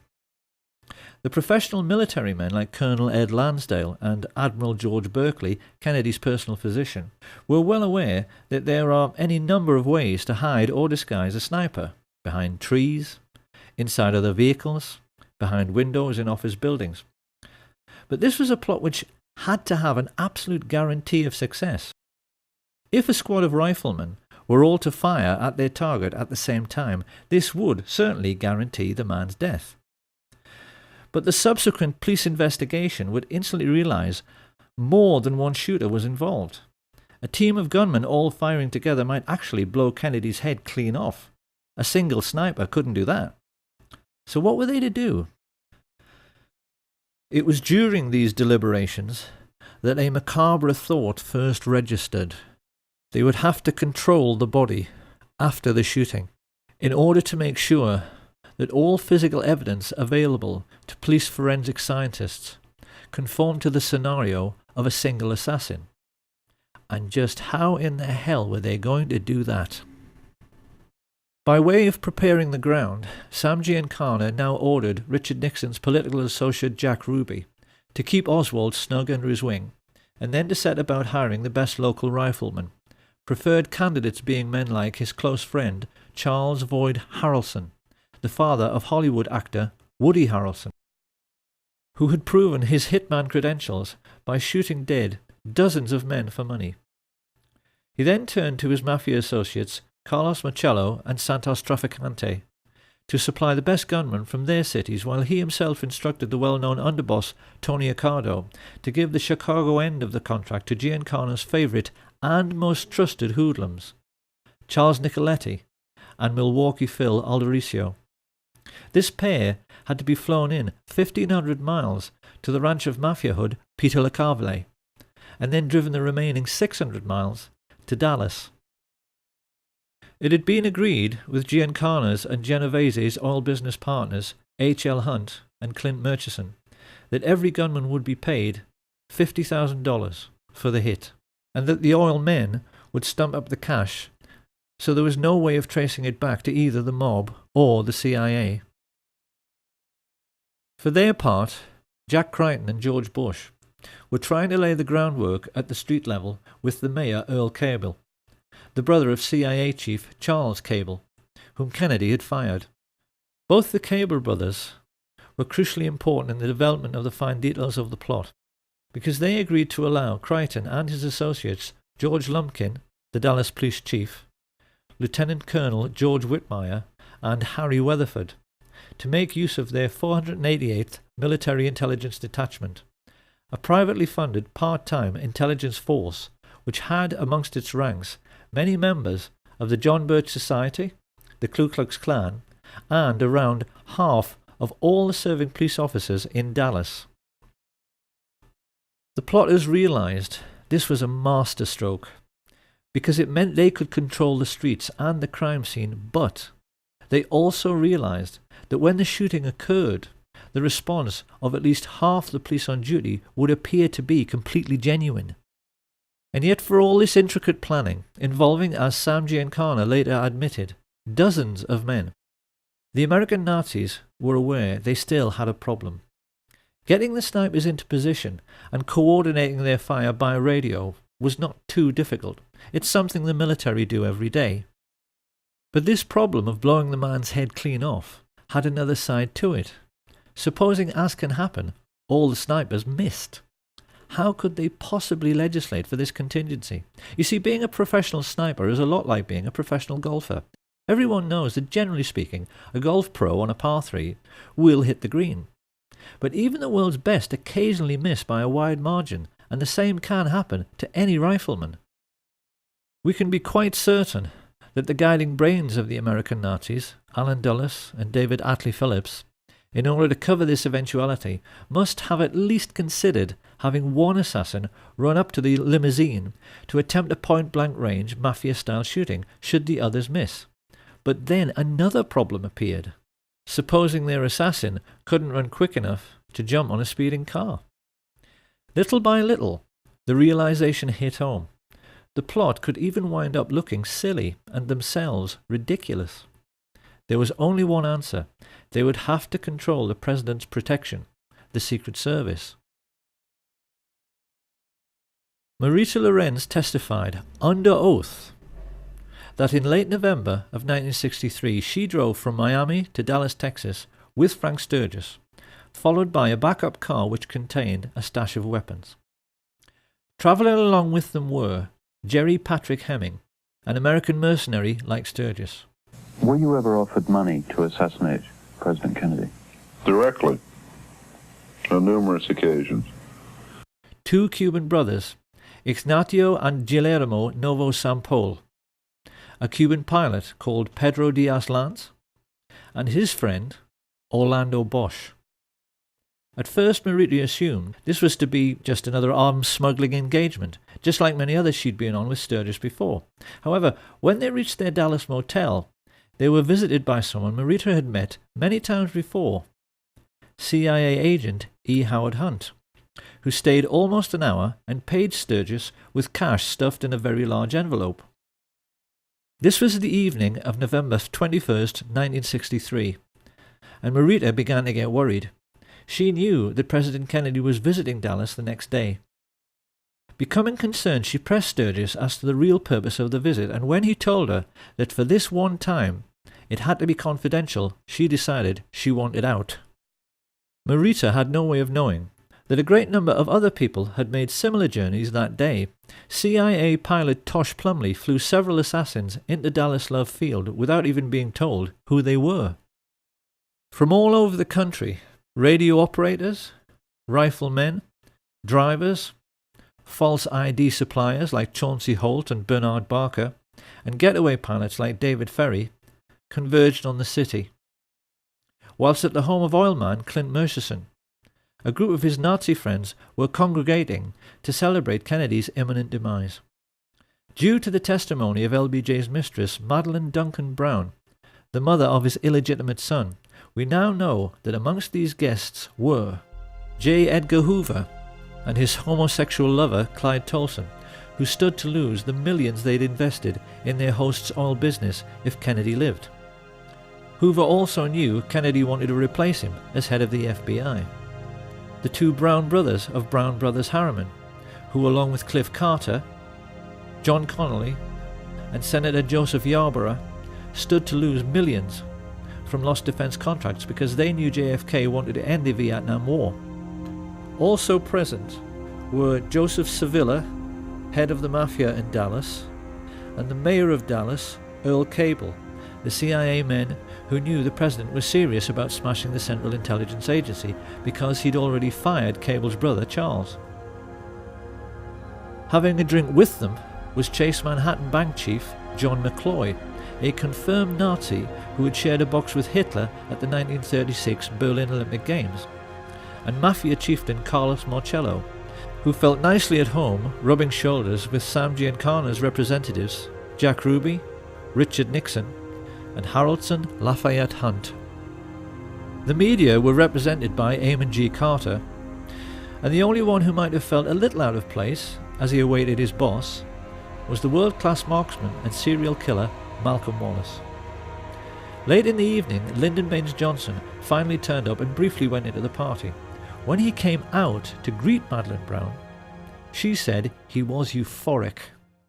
Let's go back to the night before. When Johnson came out of the meeting, what did he say to you? He was so angry. He had a violent temper when he was upset. Well, let's use the exact words that he said to you. What did he say to you? He grabbed me by the arm, and he had this deep voice, and he said, "After tomorrow, those SOBs will never embarrass me again. That's no threat. That's a promise." Johnson had clearly been told by the people in that room that everything was ready. The next morning, the president landed at Love Field and was led to his car by Governor John Conolly. As he is driven away, it is immediately apparent that something is wrong, as Secret Service agent Henry J. Rickber tries to take up his proper position on the president's limousine, holding on to these handles provided for the purpose, and is ordered to stand down by Emory Roberts. Let's just look at Rickber's reaction again. He is quite clearly disgusted. Why aren't they letting him do his job? And as the car glides into Dallas, we can now see how the removal of his Secret Service protection has opened the president up to a field of fire from almost any direction. It's plain from these pictures that as the motorcade moved on into Dallas, the Secret Service, meant to protect the president, remained crowded together on the vehicle behind. While travelling in the pilot car some 400 yards ahead, 3 men are smiling as they see everything is going to plan. Crichton, Lumpkin, and Whitmire have used their influence to remove the military protection which should have been amongst the crowd. And whilst the people lining the parade route are 10 deep in places, Lumpkin has seen to it that the police have let almost no one into the would-be crime scene. Pausing at the corner of Houston and Elm, Lumpkin is seen exchanging reassurances with one of his men. Yes, he tells him, the hit is on. Glancing discreetly upwards, he sees Weatherford and the best Cuban sniper, Eladio del Valle, preparing to fire. The signal is passed to the other snipers to get into position. Having been let into the Daltex building by oil baron Harrelson Hunt, Eugene Hale Brading unlocks the second-floor broom closet. A client of New Orleans lawyer G. Ray Gill, who also represents mafia boss Carlos Marcello, Brading has a getaway pilot waiting, whom Gill employs as a private detective, David Ferry. He opens the window, and as Charles Nicoletti loads his rifle, Richard Kane listens to his radio. Car coming. Get ready. Closing the door, Milwaukee Phil Aldericio guards the corridor with 2 Cubans, Rolando Mesferrer and Rolando Otero. This basic pattern was established all over the plaza. A sniper next to a radio man, alongside a second marksman who could take over should the first want to back out at the last moment. Each team was then guarded by more assassins, mainly Cubans, who made sure no one interfered with each group. It all sounds quite professional, and the truth is, it was. Sam Giancana's spy in the Chicago police force, Richard Kane, was an electronics and wiretapping expert who spoke 5 languages. Up on the grassy knoll, with his childhood friend Charles Harrison, stood the diminutive Charles Frederick Rogers, a nuclear physicist who worked in seismology for Shell Oil. He was also friends with David Ferry and the Civil Air Patrol. Up in the Texas School Book Depository, LBJ's psychotic hitman Malcolm Wallace held a PhD and taught at the University of Texas. The Texas oilmen, mafia dons, merchant bankers and military industrialists had assembled the all-time dream team of professional killers. They were there to make absolutely certain their king died, and the two men who in later years would steal his crown, Richard Milhous Nixon and George Herbert Walker Bush, smiled from the sidewalk as they exchanged winks with Jack Crichton. There was no way Kennedy could escape now, and they knew it. Arranging his sniper's nest at the other end of the 6th floor, Sturgis was the first to be spotted by Arnold Rowland. I just looking around and we noticed a man up in the window, and I remarked to my wife, tried to point him out, and remarked that he must be a security guard, Secret Service agent. The window then that you're referring to is on the opposite end of the building from where the main entrance to the building is. Yes, it is on the other side of the building. And he had a rifle. It looked like a high-powered rifle because it had a scope which looked in relation to the size of the rifle to be a big scope. A moment later, 15-year-old Amos Ewins caught sight of one of the Sturgis-trained Cubans, Ignacio Novo Sampol. Even more significantly, Richard Randolph Carr, a steel construction worker who was looking for a job in the new Dallas courthouse, which was then under construction, stared out from his 7th floor vantage point and saw Malcolm Wallace taking position to fire. Testifying at the trial of Clay Shaw, he gave a minutely detailed description of a very heavy-set man in a sports jacket who wore large framed glasses. He could see the man so clearly, he even said his eyeglasses had large ear-pieces. America, the home of the brave and the land of the free, was about to discover that it wasn't what it thought it was. As the president's car made the turn onto Houston, government agents who had sworn an oath to uphold their country's democratic principles waited alongside mafia killers to murder their own commander-in-chief. One of the men they were working for, Sam Giancana, said this proved that in reality there was no such thing as white hats and black hats. That notion, he said, was just a sham for saps to cling to. The one thing I recognized was there are no black hats and there are no white hats. They all conduct themselves the exact same. And very good evidence of that is that the CIA would hire two so-called mafia men, Sam Giancana and John Roselli, to assassinate Fidel Castro. If there's such a difference, you're not supposed to have anything to do with each other. But in essence, the remark is really they're all in bed together. They all do business together. It was now that Abraham Zapruder pressed the trigger on his 8mm cine camera. Ever since that moment, the world has accepted that what he recorded was the definitive account of what really happened. What people must appreciate is that what they have just seen is not at all what really happened. Had you actually been there on the day, this is what you would have seen.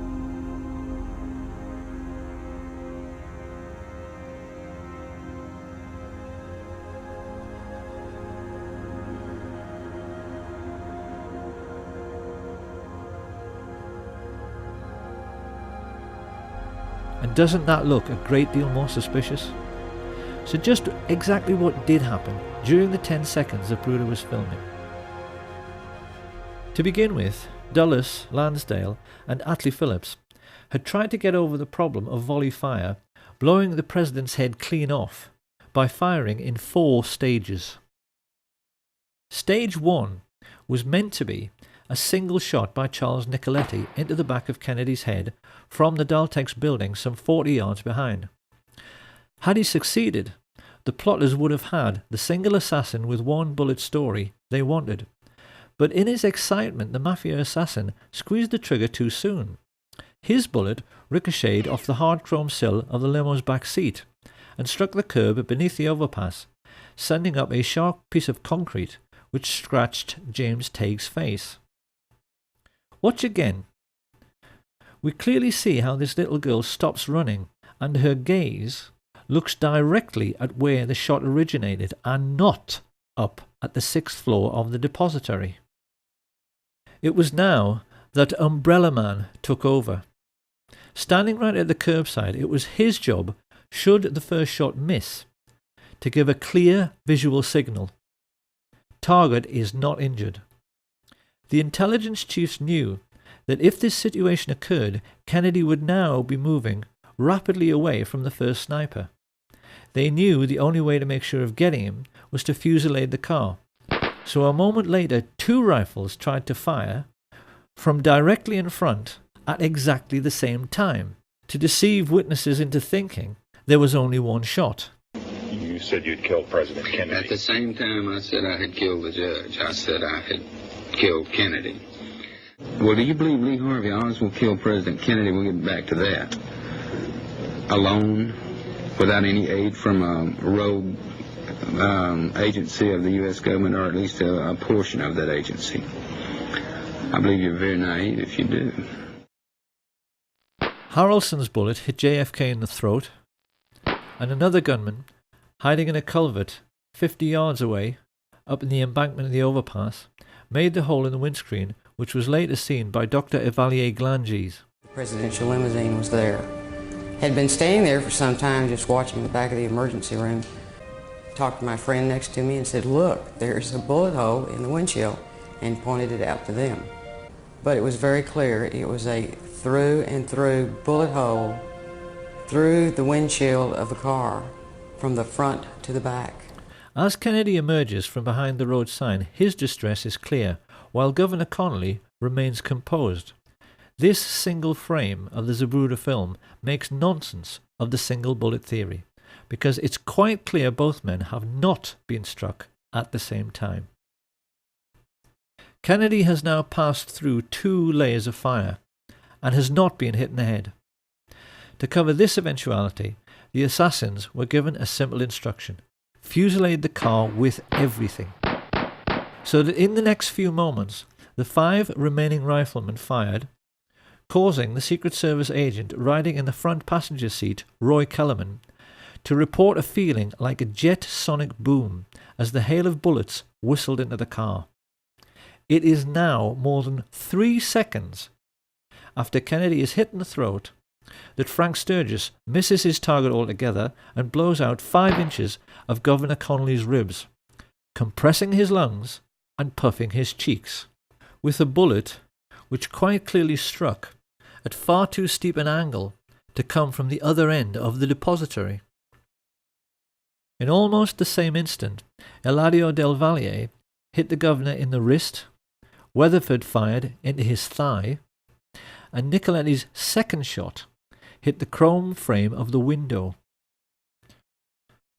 A moment later, the best marksman, Malcolm Wallace, shot Kennedy in his upper back, the bullet strike witnessed and recorded by all the Secret Service men in the following car. Jackie Kennedy starts looking concerned, and yet even now there are no obvious signs that her husband, held upright by his back brace, has been shot twice. The assassins have so far failed to hit him in the head, and it is now that they play the ace up their sleeve.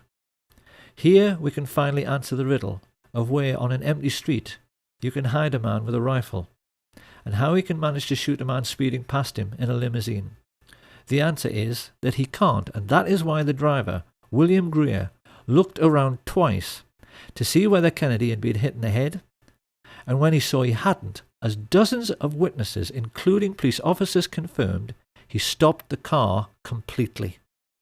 His orders was to slow down where the rest of the guys. This is Greer, the driver of the presidential limousine. Yeah, presidential limousine. Slow down almost to stop.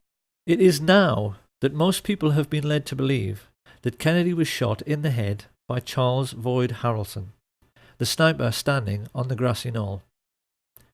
This is not true. Because if we look at the angle of elevation of a shot from that area, it's obvious that a shot originating from above and right would have pushed Kennedy's head down and left, whereas it's quite clear that his head is knocked upwards and to the left by the impact. So where did that bullet come from? Incredibly, the answer has lain hidden in the most well-known and iconic image from the assassination of the motorcycle policeman heaving his bike onto its stand. Look now as we freeze frame him here. This is the moment when the whole world was looking up the hill toward the man who had fired from the grassy knoll, but that is not where the police officer is looking. He is looking down into the storm drain, because that is where that shot at a stationary car came from. The shot which all of the well-known assassination witnesses described as coming from behind the picket fence missed completely and ripped up the grass at Jean Hill's feet. She did not even notice, but we know this is true because the FBI told her so. So who were the men who fired unseen from the storm drains on Elm Street?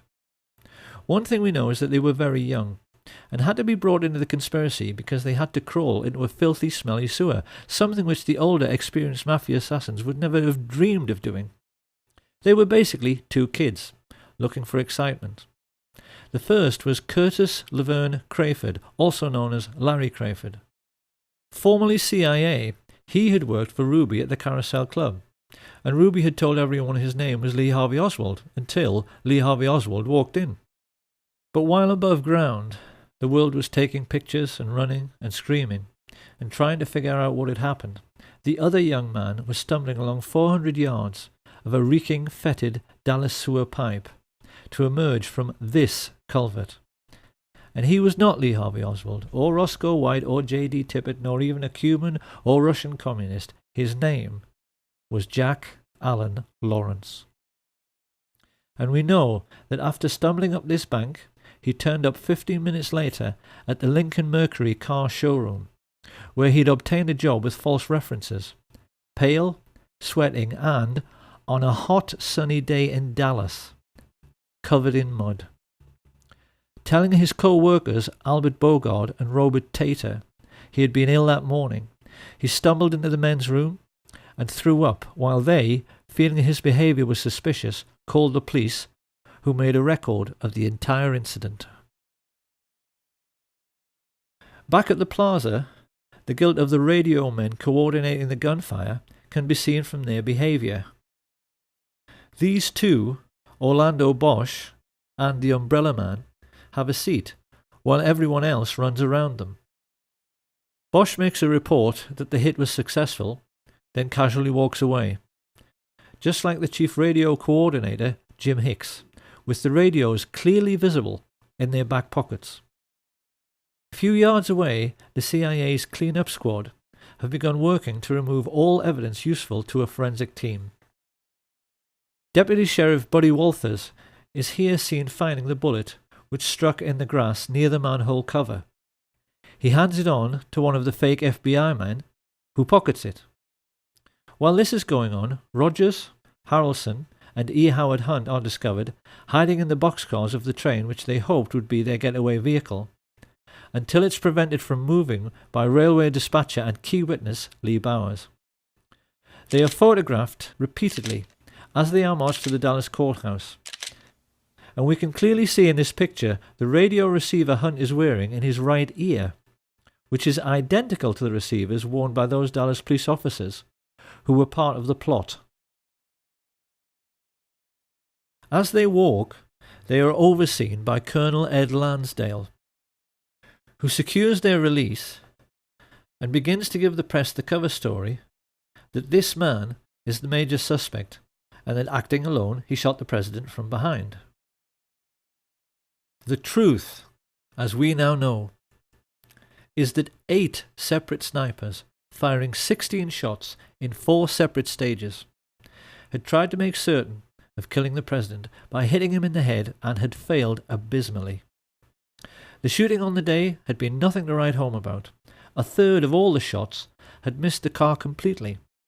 Had it not been for the ruse of bribing the driver to brake at a point painted on the curbside, which is still visible, so that Jack Lawrence could shoot Kennedy in the head from just 15 feet away, the president might have survived.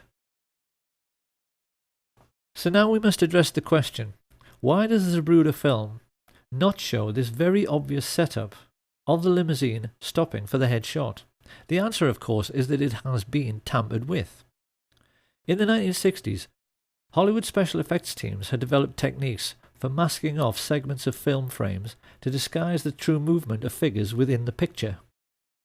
In the Zapruder film, frames have been removed in order to fake a continuous flowing motion, so that we don't see the very obvious setup which dozens of witnesses reported. If you look now at the top of the frame, the doctoring of the film becomes perfectly obvious in the way in which the figures are blurred and yet the shadows are sharp, which is impossible. This CIA tampering with the evidence becomes even clearer when the Zapruder film is run next to the Orville Nix film taken from the other side. It's easy to see from the way the motorcycles suddenly close on the limousine that it stops completely. And we can see that frames have also been removed from the Nix film by the way in which Agent Clint Hill appears to move sideways while running forwards before leaping on the car. As the mad dash to Parkland Hospital begins, the chief coordinator in the assassination plot, George Herbert Walker Bush, casually relaxes with hands in his pockets at the entrance of the school book depository. Now this is going to be one of those all too familiar Kennedy assassination moments in which people will say, well, yes, it could be him, but how can we be sure? Because we've seen this kind of thing before with Badgeman. However, a gentleman who I think must be a police detective has posted a YouTube video in which he utilizes the latest forensic techniques for identifying murder suspects by making a comparison between the photo taken in Dealey Plaza and one of George Bush in conversation with Richard Nixon during Watergate. This man points out that this person has exactly the same skull shape, exactly the same hairline, chin and nose as George Bush. He is also wearing the same type of suit, white shirt and exactly the same type of tie. He is exactly the same height, the same weight, is wearing clothing which matches down to his shoes, but most importantly, he has a characteristic mannerism of cocking his right wrist when he puts his hands in his pockets. We know from this declassified FBI memo that George Bush was in Dallas, staying at the Sheraton on November 22nd. So can there be any doubt about this person's identity? Surrounded by the corrupt policemen he was coordinating, Bush knew already that if an honest officer should happen to catch one of the assassins, it would, because of what Mark Lane rightly calls plausible deniability, make no difference. Because what would they find?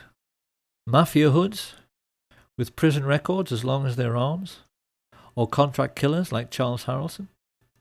They certainly wouldn't have found anyone who carried CIA credentials or anyone whose involvement with the government could be traced. But even while he smiled and chatted to his fellow killers, Bush was unaware that the plotters had just made their first big mistake. They knew that they had to forensically control the body from the moment the shots were fired, and the moment Kennedy entered Trauma Room 1, that control had to be relinquished. Although they had CIA agents placed in the emergency unit, these people were not aware of the throat wound, which could hardly be seen because it was so tiny. It was at this moment that all the Dallas doctors and nurses like Aubrey Bell made a mental note of this very obvious sign of a frontal entry shot. One of the Dallas medical team, Dr. Charles Crenshaw, a junior doctor at that time, vividly recalls what the first professionals in the Kennedy killing had to deal with. The second wound was here in the throat, right above the necktie. It was a small opening, very small, 3 to 5 millimeters, about the size of your little finger. I looked at the wound again. I wanted to know and remember this the rest of my life. And the rest of my life, I will always know he was shot from the front. And also described the portion missing from the rear of Kennedy's head after the impact of the frangible bullet, which hit him in the right temple. The bullet struck about where and passed about where? From here through. And taking out the back or the occipital part, the back of your head. This was gone. At approximately 1 o'clock Central Standard Time today here in Dallas. He died of a gunshot wound. This information soon made its way to the media. And this is why, at the very first press conference, Press Secretary Malcolm Kilduff correctly described the cause of death and direction of the shot. In order to find a means with which to contradict this evidence, the cover-up now began in earnest, with the summoning from the Restland Funeral Home of a CIA agent who was known for being the best in the business at reconstructive surgery on cadavers, John Melvin Liggett. This man was actually attending a funeral when he was told of the president's assassination and asked to go to Parkland by the coroner. What he didn't know as he drove away was that one of his clients in this macabre and gruesome story was at that moment still alive. When he was arrested years later by New York police detective Jim Rothstein, Frank Sturgis, on discovering that Rothstein was a Bay of Pigs veteran like himself, got into an old army buddy's conversation with him and said first of all that after the assassination he returned to the Miami safe house where he ridiculed Marita Lorenz for missing history. It was all perfectly safe, he told her. No cops, no newspaper investigation, everything was covered. I asked Sturgis, Jesus Christ, Frank, did you shoot the president? Did you have something to do with that? He said, who gives a shit? Yeah, who's going to prove it? He said, we kill a lot of people. What the hell's the difference? Sturgis then went on to say that Dallas police officer J.D. Tibbett was actually gunned down by the radio talk show host G. Gordon Liddy, who was at that time a CIA agent working with E. Howard Hunt. And here we must address a question which puzzled assassination researchers for years. Why did a Dallas policeman have to die within a few minutes of President Kennedy? What possible function could he have played in the overall plot as a corpse? One would think the authorities could have caught the fleeing patsy without any need to incriminate him any further. So why did the life of J.D. Tibbett also have to end on the 22nd of November 1963? Where did he fit in? In only the last few years, a wonderful investigator called Robert D. Morningstar discovered one tiny little fact about Jefferson Davis Tibbett, which became the most important single piece in the completion of this puzzle. Because Officer Tibbett had a nickname. When he was at work, his fellow officers always used to call him JFK, because at 39 years of age he looked exactly like him. In the only well-known picture of Tibbett, his Elvis haircut makes him appear very youthful, but having turned grey and having nearly turned 40, most people felt his resemblance to Kennedy was uncanny. What Tibbett never knew, as he drove past assassination witnesses Jack Tatum, Domingo Benavides and Aquila Clemens, was that he had been selected to play the role of the president in death. Researchers have always believed it couldn't be a coincidence that Tibbett was shot in the right temple just like JFK some 45 minutes earlier. They wondered why bullets had been removed from his body in the ambulance, and why, when he was pronounced dead on arrival at the Methodist Hospital, it was felt necessary to move his body to Parkland. With their concentration firmly fixed on the casket of the deceased president, the newsmen completely ignored the ambulance which spirited away the body of J.D. Tibbet, so that it could be loaded onto Air Force 2 where John Melvin Liggett was waiting. When Kennedy's casket arrived at Love Field a few minutes later, Clint Hill, the agent who jumped on the car, recalled that all the people aboard Air Force One were told they had to go forward to witness the swearing-in of Lyndon Baines Johnson. This, of course, was just a ruse, to get Jackie Kennedy to leave her husband's body, and the moment she was out of the way, his cadaver was stolen and placed aboard Air Force 2 next to the cadaver of J.D. Tibbet. Many people have seen this famous picture, in which LBJ is smiling at Congressman Albert Thomas, a moment after becoming president, and he is winking back.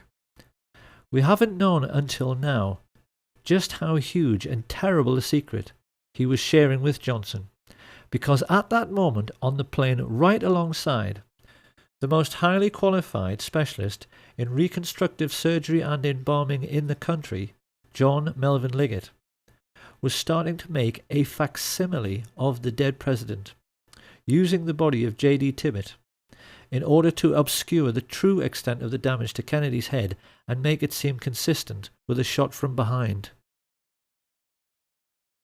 But Liggett realized immediately this was well nigh impossible, because having been told over the radio about the head shot, Liddy took it upon himself to try and ape this damage by firing into Tibbet's torso and then, when he was down, firing into his right temple, instead of into the back of the head as he'd been instructed.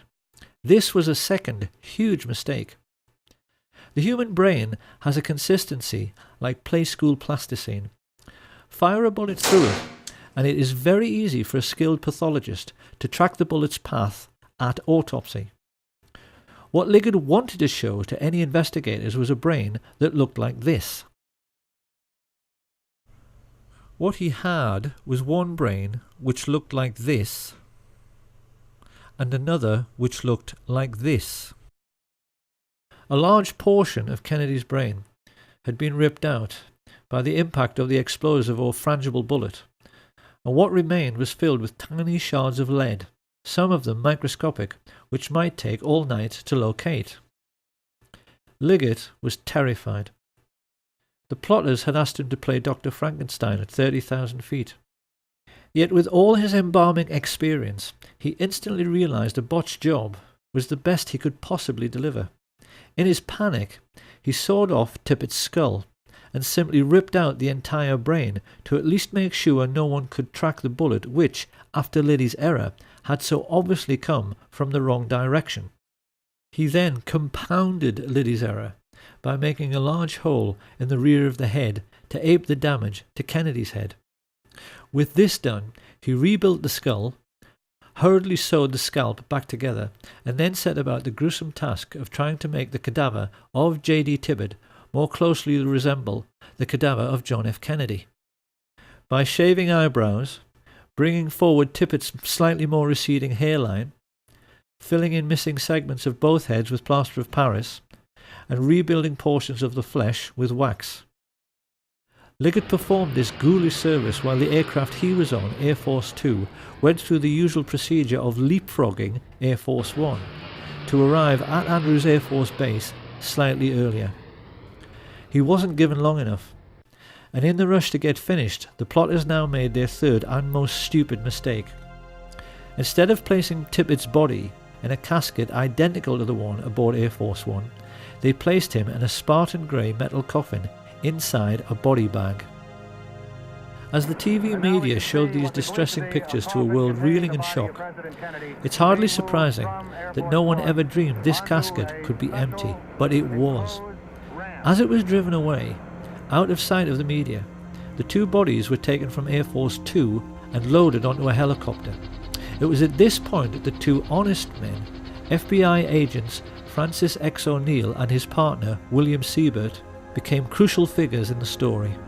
They explained to researcher David Lifton that they made the journey to the Naval Hospital at Bethesda in the car behind the hearse which carried Jackie and Bobby, and most notably Admiral George Berkeley, who made sure he stayed with the empty coffin by sitting on another man's lap. Upon reaching Bethesda, Seabird and O'Neill said Berkeley then guided the family members into the building while the hearse was ordered to the rear to unload. But that was where the simplicity ended. The FBI men and many other witnesses recalled a scene of absolute mayhem in which no one seemed to know what was going on, and military men were rushing around everywhere, exchanging anecdotes about decoy ambulances they had been ordered to follow, which had become high-speed chases around the hospital grounds as these vehicles raced away. It seems this confusion was created with the intention of misleading both the press and the large respectful crowd which had gathered on the lawn. People were asking each other which ambulance contained the president's body. Then a rumour started that it was coming by helicopter, but which one? Everyone watching that night recalls the air was filled with them, and the FBI men also told Lifton that in the midst of all this mayhem, they helped to carry the casket inside. This was flatly denied by the team of Navy men who said they did it alone. It is therefore perfectly clear that 2 bodies were brought to the morgue separately whilst confusion reigned. And it was now that the plotters themselves became confused by the mayhem they had created, because they left J.D. Tibbetts' cadaver in the wrong casket. It should have been switched and gone into the autopsy room in the large expensive casket used in Dallas. I helped put President Kennedy's body in a bronze ceremonial casket on November 22nd, 1963 at Parker Memorial Hospital. Instead, mortuary technician Paul O'Connor received a coffin so dull and nondescript no one could believe it had been utilized to transport the body of a president. It was a very plain casket, and when I say plain, I mean it was pinkish gray. It had pink and gray on the sides. There was nothing fancy about it as far as being bronze. It wasn't bronze. The autopsy then became a farce the moment it began. While Seabird and O'Neill made their now famous and entirely correct observation that the body seemed to have undergone surgery prior to autopsy, mainly in the head area, Commander Humes himself testified that the moment he touched the head, pieces of the skull fell down onto the autopsy table. That is not possible unless surgery was done before post-mortem. And that surgery could only have been performed aboard the aircraft because there was no other time to do it. Humes then found that he had to try to work with Admirals Berkeley, Galloway and Kenny actually touching his elbows, and became increasingly confused and embarrassed himself at his utter failure to find any trace of the bullets which killed the president. Of course, this was hardly surprising, considering the president lay dead in an adjoining room, and that Liggett had removed all the bullets from J.D. Tibbett. As the autopsy proceeded, O'Connor revealed that Berkeley interfered constantly in the procedure, steering Humes away from the torso, where he would have found the holes made by Liddy.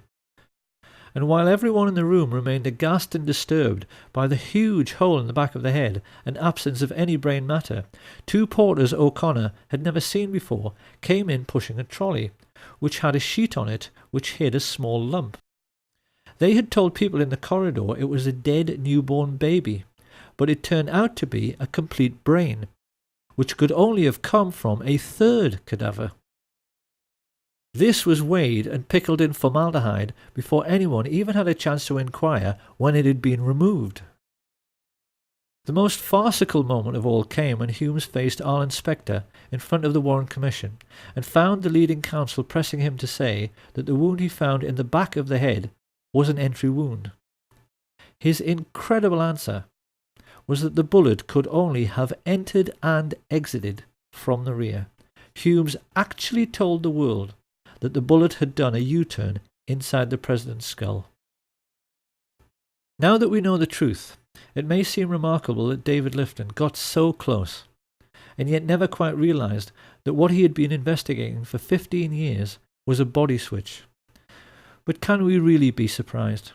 Like so many other decent men, Lifton was simply unable to imagine that anyone could ever think up such a grotesque and degenerate conspiracy. He simply never realized that what he was dealing with was nothing less than the devil himself. And for those who find all this impossible to accept, one of the devils who murdered JFK, Frank Sturgis, was perfectly candid about how routine body switches had become in the CIA by 1963. There was a switch. A body switch. A body switch, yes. The truth about the autopsy is that the devils who killed Kennedy messed up very badly. They had wanted to show the world actual photographs of a single bullet wound from behind. As it was, they had to resort to a lot of badly faked photographs, which critics like Robert Groden easily discredited, and silly drawings, which everyone realised did not line up anywhere near the schoolbook depository. With the autopsy over, Mrs. Kennedy and the President's brother were shown the body prepared for burial. Not surprisingly, they were wholly unconvinced by Liggett's attempts to make a Dallas police officer look like the President of the United States. Witnesses there at the time said Bobby scoffed and said, "It doesn't look anything like him," while Mrs. Kennedy became adamant. "It isn't Jack," she declared. That looks like something you'd find in Madame Tussauds wax museum. Many people have studied this alleged picture of the President's remains and wondered how it could possibly be John F. Kennedy when the Zapruder film clearly shows this right temple area being blown apart by the impact of the frangible bullet. The simple answer is that this is not JFK. It's the corpse of Officer J.D. Tibbet, surgically altered to look like the President. On arriving home, Liggett was informed the plot was in serious trouble. His wife Lois told how he staggered in the door, unkempt, dishevelled, and quite obviously exhausted, which was very out of character for a man who took pride in always being neat, tidy, and organised. It was about 24 hours before I heard from him. He came home and he walked in the door, and when I saw him, he physically looked like he had really been through a very traumatic experience. His clothes were disarrayed, and that was so out of character for him. And he said, "We're going to get out of town for a while until all of this blows over." And that was a quote, because I thought, well, what blows over? Minutes later, they were speeding down the highway towards Corpus Christi, utterly bewildered as to what on earth was going on. Chain-smoking at the wheel, Liggett was looking increasingly nervous. It wasn't just that his botched reconstruction had failed to convince and would lead to courtroom testimony of bullets doing U-turns inside the President's head. The problem was that the patsy was still alive. Deputy Sheriff Roger Craig told investigators it was plain to him that Lee Harvey Oswald was not meant to survive his arrest procedure.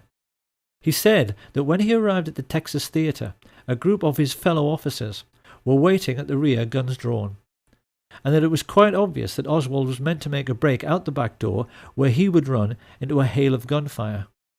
However, Oswald himself was an intelligence agent, and once he realized he had been chosen as the fall guy, he briefly prolonged his existence by loudly yelling so that all the witnesses present could hear, "I am not resisting arrest, I am not resisting arrest."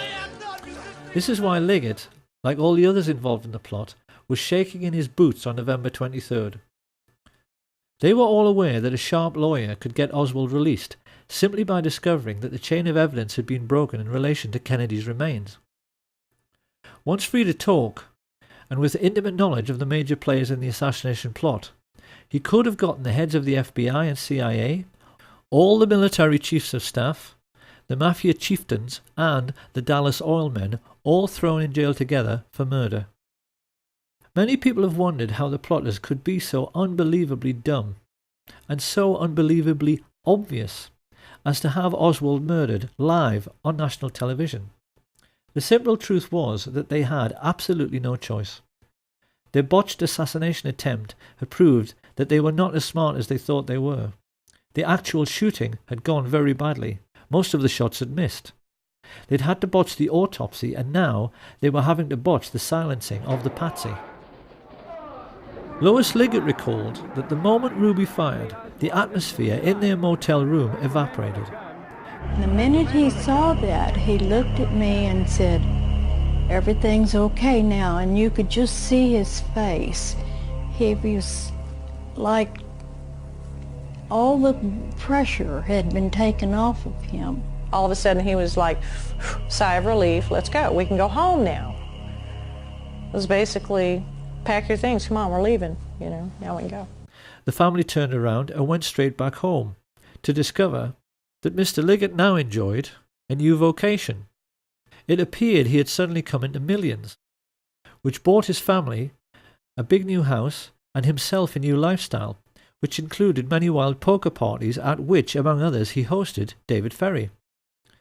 This was not Lois Liggett's scene. She divorced him, heard that not long afterwards he was arrested for murder, and then shot dead while trying to escape. But this was not the end of Liggett's story. His new wife told Lois that the man she buried could not have been John Melvin Liggett, because the corpse she was shown had a moustache and he couldn't grow one. Then many years later, Lois Liggett actually saw her deceased ex-husband in a casino while on a trip to Las Vegas. Quite clearly, this man had been the beneficiary of yet another CIA body switch. And to this day, doubts remain as to the true fate of Jack Ruby, Lee Oswald, John Liggett, and the president himself. Many researchers now believe the plotters may have kept Kennedy's remains as a souvenir and buried J.D. Tibbett in Arlington Cemetery.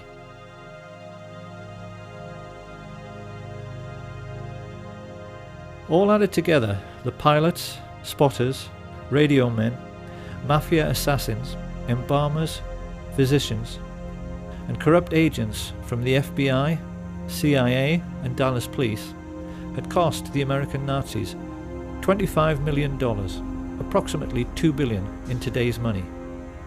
But they could afford it. In the years that followed, they cynically kept the war in Vietnam going by putting in just enough troops so that the line never moved forward or back. And while the American fat cats grew fatter on military-industrial contracts, their mafia friends used the CIA's complete immunity to smuggle trillions of dollars worth of cocaine and heroin around the world.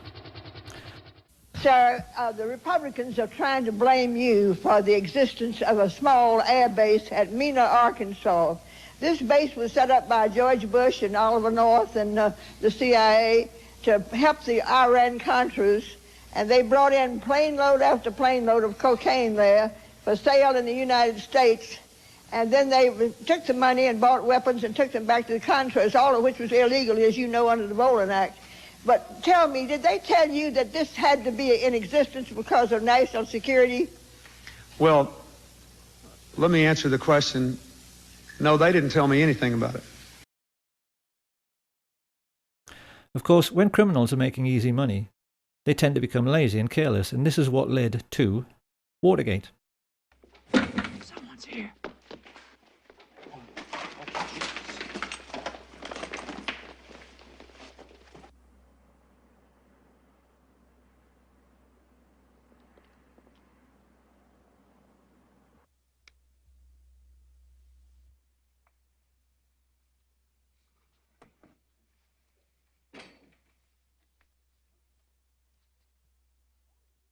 Hold it, you must hold! Police! Put your hands up!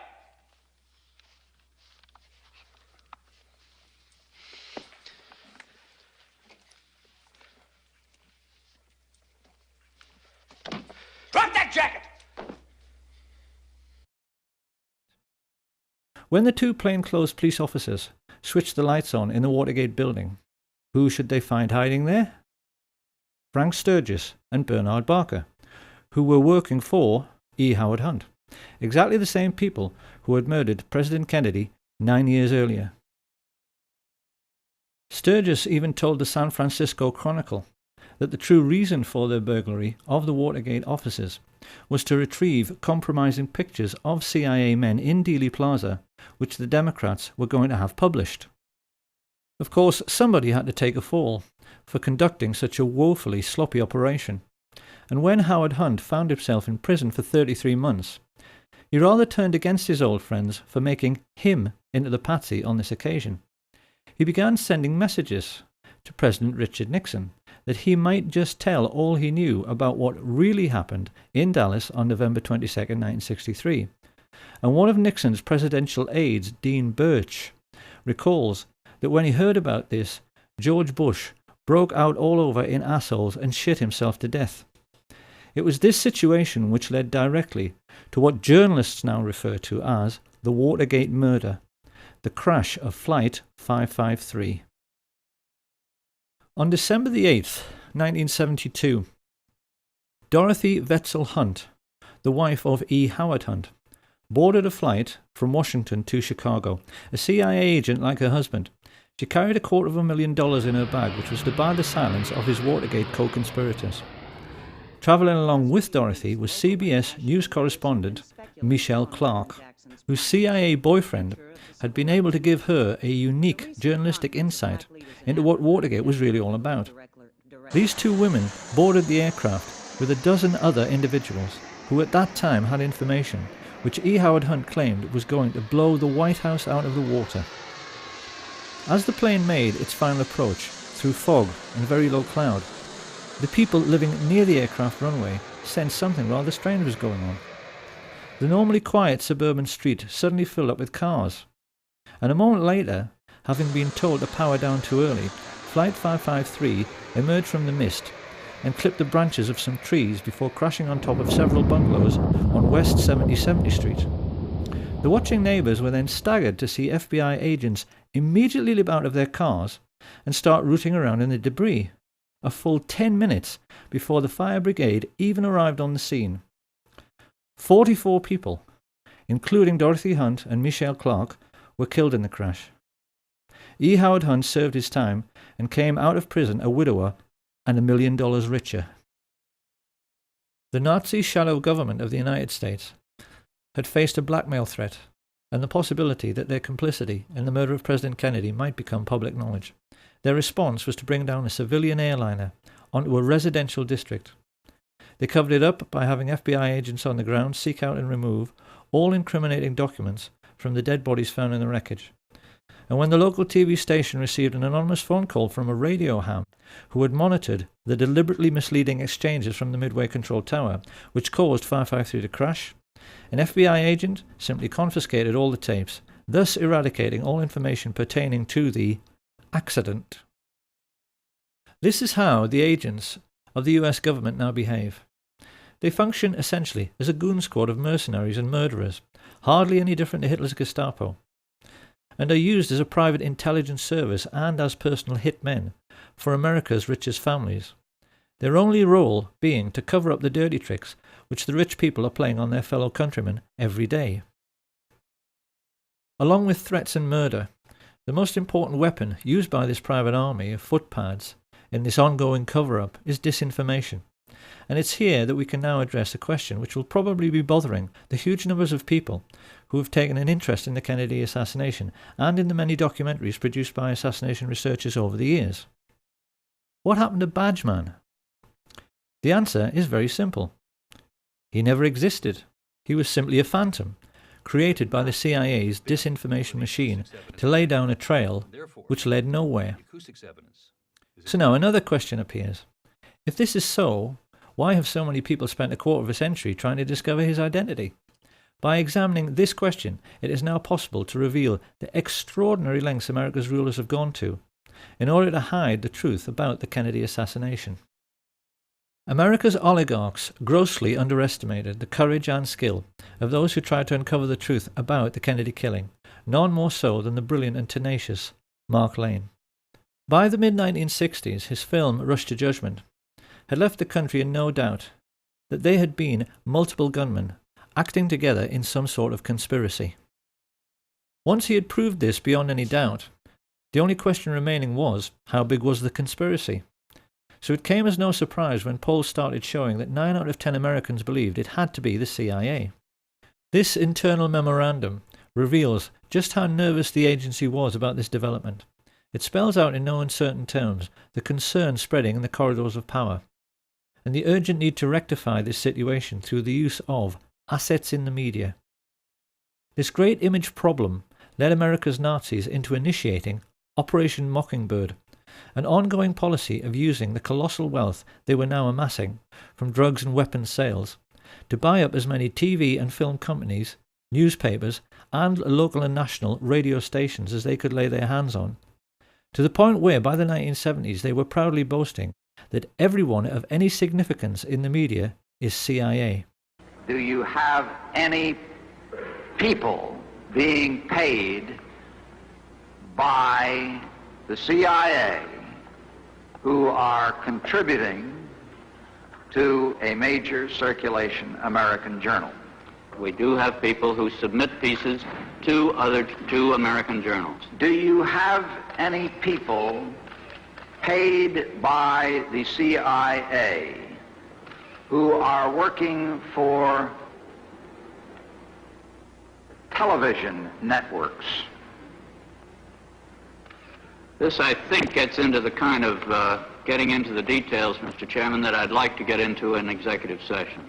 Virtually every well-known journalist, newspaper editor, and television presenter became a secret CIA agent, as did many entertainers and film stars. The question now was how best to use trusted public figures like Walter Cronkite. And this was how the first investigative documentaries about the Kennedy assassination came to be made. It will come as a terrific shock to those who have sought truth and solace in these many films, feature articles, and TV specials, to learn that every last one of them, including Oliver Stone's JFK, was actually produced by the CIA.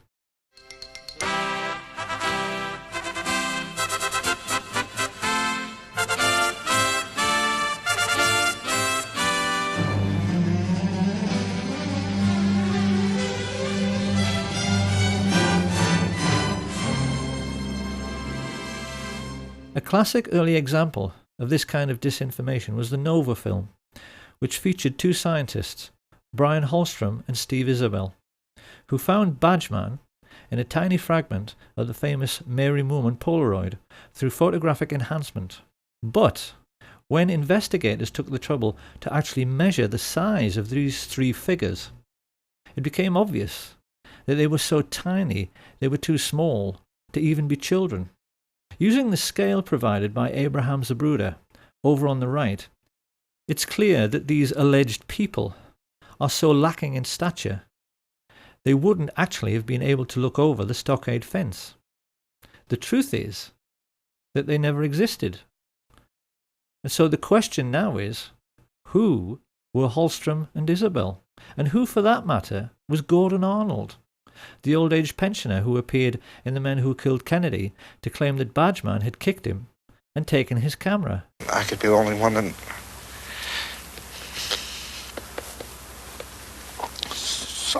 saw the man.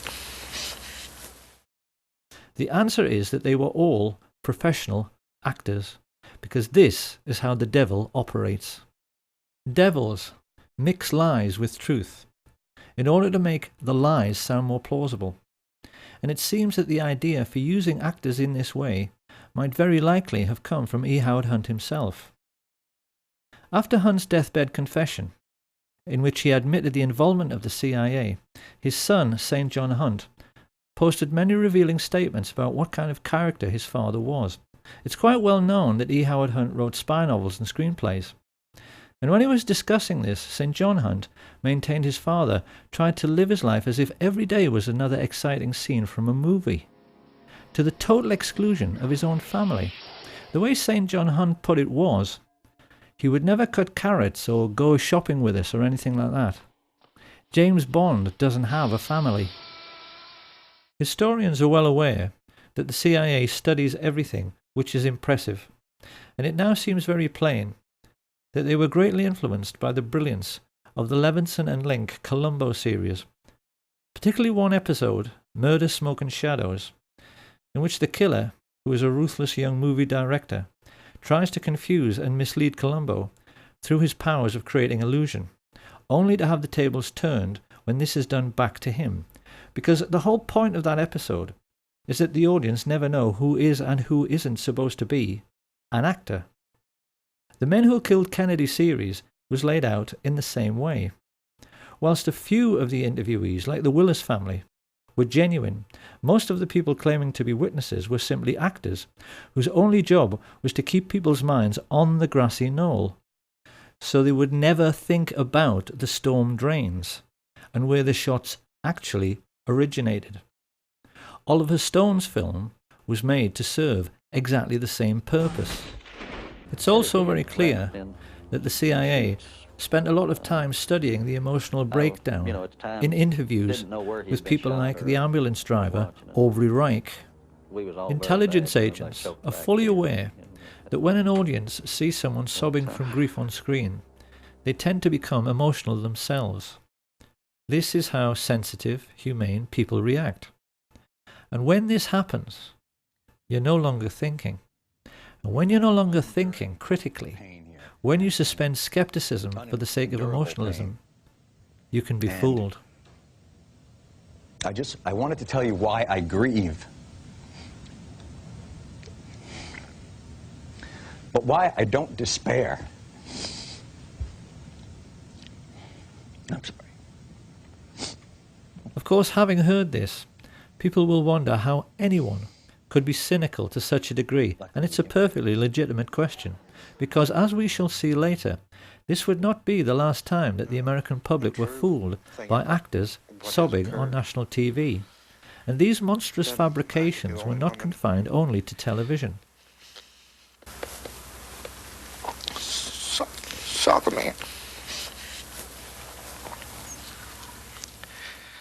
In 2003, a book was published called Blood, Money and Power, ostensibly written by Texas law attorney Bar McClellan.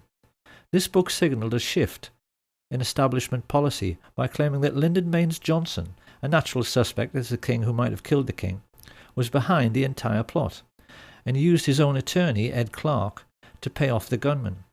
Researchers noticed that at exactly the same time, a lot of information suddenly became available about all the murder plots LBJ had been involved in with Clift Carter and Billy Solestes. We were then treated to the sensational deathbed confession of E. Howard Hunt. And in the book itself, the serious researchers found this extraordinary paragraph. Wallace centered on Kennedy's head and fired. The shot went almost 200 feet but was barely low and slightly to the right, hitting the president in the back shoulder blade. The bullet was deflected upward ever so slightly, exiting at the tie knot. The bullet's jacket separating to hit and crack the windshield, the remaining slug hitting the curbing in front of James Tague, an onlooker standing in front of the triple underpass on Commerce Street. The slug knocked cement shards in all directions. A splinter nicked Tague on the cheek. So just exactly what is going on here? This is quite obviously a ludicrous assertion. So what is it all about? What it's all about is that the CIA actually wrote this book. They knew that the critics had been able to laugh loud and long at the single bullet theory because the FBI had had to change their story. At first, they had accepted the indisputable evidence that James Tague was scratched by a bullet as he watched from below the overpass, because they initially claimed that the first shot alone had gone through the president and the governor, making 7 separate wounds in 2 different men. The second shot was the headshot, and presumably the third struck Tague. However, once the Zapruder film and dozens of eyewitnesses made it plain the first shot missed, the FBI had a problem. How could they account for the throat shot, headshot, and Tague shot with just 2 remaining bullets? This utterly ridiculous paragraph was a lame attempt after 40 years to come up with an answer, and the lengths the CIA went to get people to believe it were contrived to say the least. It's first of all the simplest matter to refute this version of events by asking how the CIA could possibly know this is how it happened. The bullets splitting apart in mid-air? Are they saying they had Dealey Plaza rigged with fast motion cameras, which allowed them to replay the flight of every bullet in slow motion? If so, we'd all love to see those pictures. And even more to this, Bar McClellan's interview became the linchpin in the final episode of The Men Who Killed Kennedy. which was then banned from public broadcasting after a lawsuit was allegedly brought against the History Channel by former Presidents Carter and Ford and their friends Jack Valenti, Bill Moyers and Lady Bird Johnson. Of course, this was just more disinformation. What the plotters hoped to achieve was that by getting the series banned, but making it available on the internet, the seekers after truth would be duped into thinking it must be true, precisely because it had been banned from mainstream media. It's a double bluff. It is quite possible, after all of this ludicrous skullduggery, that even the CIA themselves couldn't remember what purpose it was all supposed to serve. But the general idea was that the public was supposed to swallow the notion that Lyndon Baines Johnson was the primary culprit in this entire affair, because he's dead and can't speak for himself. It is absolute nonsense to suggest any such thing. Lyndon Baines Johnson was, like Hitler and Richard Nixon, a mere puppet of the oil men and the merchant bankers and military industrialists, something he finally admitted to. I can't honestly say that I've ever been completely relieved of the fact that there might have been international connections. You mean you still feel that there might have been? Well, I have not completely discounted. The notion that he was the criminal mastermind behind the Kennedy assassination is simply another disinformation falsehood dreamed up by the CIA. He was most definitely involved in the plot and offered up his personal hitman, Mac Wallace, to be part of it, but the men who actually masterminded the plot were Allen Dulles and David Atlee Phillips, with George Bush being the most important figure in the actual execution of the plan, and even they, in the end, proved themselves to be just as crude and obvious as anyone else in the way they took care of anyone who might incriminate them. On the 22nd of February 1967, Eladio Del Valle and David Ferry were both murdered within minutes of each other, when it seemed they might give information to the Jim Garrison investigation. Charles Boyd Harrelson and Milwaukee Phil Aldericio suffered convenient early deaths in jail, and having been ordered to testify before the House Select Committee on Assassinations, both Charles Nicoletti and George de Mohrenschildt were shot dead at the same time on the 29th of March 1977. Having been scheduled to testify before the same committee, Johnny Roselli met a similar fate. His body was found floating in an oil drum in Dumbfounding Bay, Miami, just after Malcolm Wallace was murdered in exactly the same way as Lee Bowers. On a stretch of empty American highway, his car was forced off the road, then CIA agents smashed his head into the steering wheel until he died, to make it appear like a single car accident.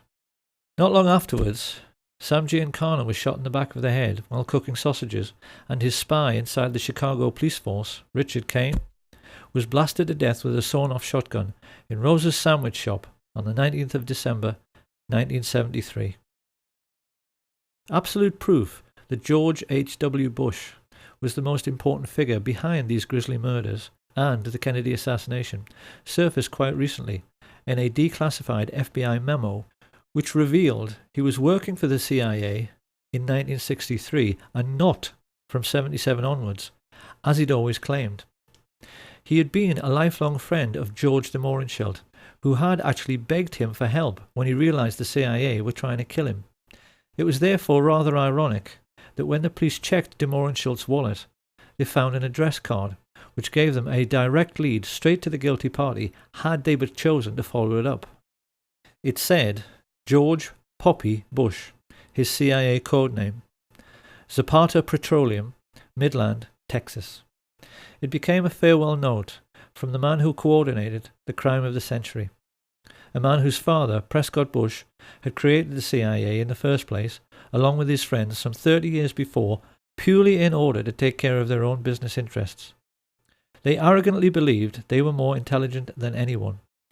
But in the end, the means the George Bush-led CIA chose to silence all the major underworld figures who might incriminate them proved to be every bit as crude and obvious as Ruby's killing of Oswald on television.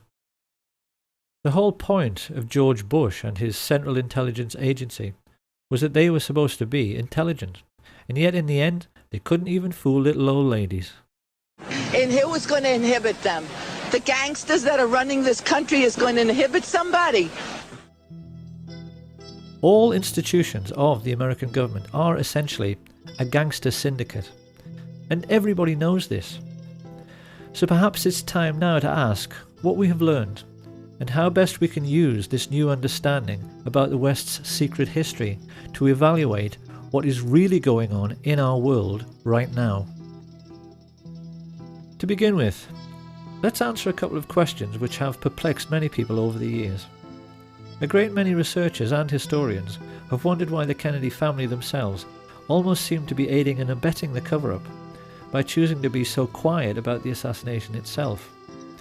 After the revelations of Chuck Giancana, there now seems little doubt that this is because they know a full disclosure of Joe Kennedy's dirty political dealings with the mafia would likely leave the Kennedy name in a very tarnished state. Up until now, history has tended to give the Kennedy patriarch a distinguished and squeaky clean image which went along with his appointment as the American ambassador to Britain. Like most things about the ruling class, this image is false, because it's clear that Joe Kennedy was every bit as big a crook as his business associate, Sam Giancana. However, it also seems necessary now to revise the entire history of the Kennedy brothers. The reputation of Edward Kennedy never recovered from the Chappaquiddick incident, in which Mary Jo Kopechne lost her life when she drowned in his overturned car when he allegedly drove off this unlit bridge whilst under the influence. At the time, the public believed this was a married man misbehaving, but it's come to light recently that our old friends Frank Sturgis and E. Howard Hunt were seen in the Martha's Vineyard area just prior to the accident. Once again, it's the same dirty people pulling the same dirty tricks. The media's treatment of this affair destroyed any chance Edward Kennedy might have had of becoming president, and we do now have to wonder if this was yet another example of the CIA controlling public opinion. To the same end, it is also now clear why such venerable institutions as the BBC and other prominent European broadcasters have assisted in the cover-up. They always knew the Kennedy assassination was a can of worms, and that if the whole truth in the story were pursued vigorously, it would lead right back to the gates of Auschwitz and the obscene profits which Europe's royalty and heads of state made from their investments in slave labour. This is a brutal truth which the West must now confront, and an equally brutal problem the United States must now face is the question of what has happened to the US military in the intervening years since it murdered its own commander-in-chief. The answer is that America's armed forces are now completely controlled by the American mafia. The mob don't even need hitmen anymore. They use United States Marines as assassins.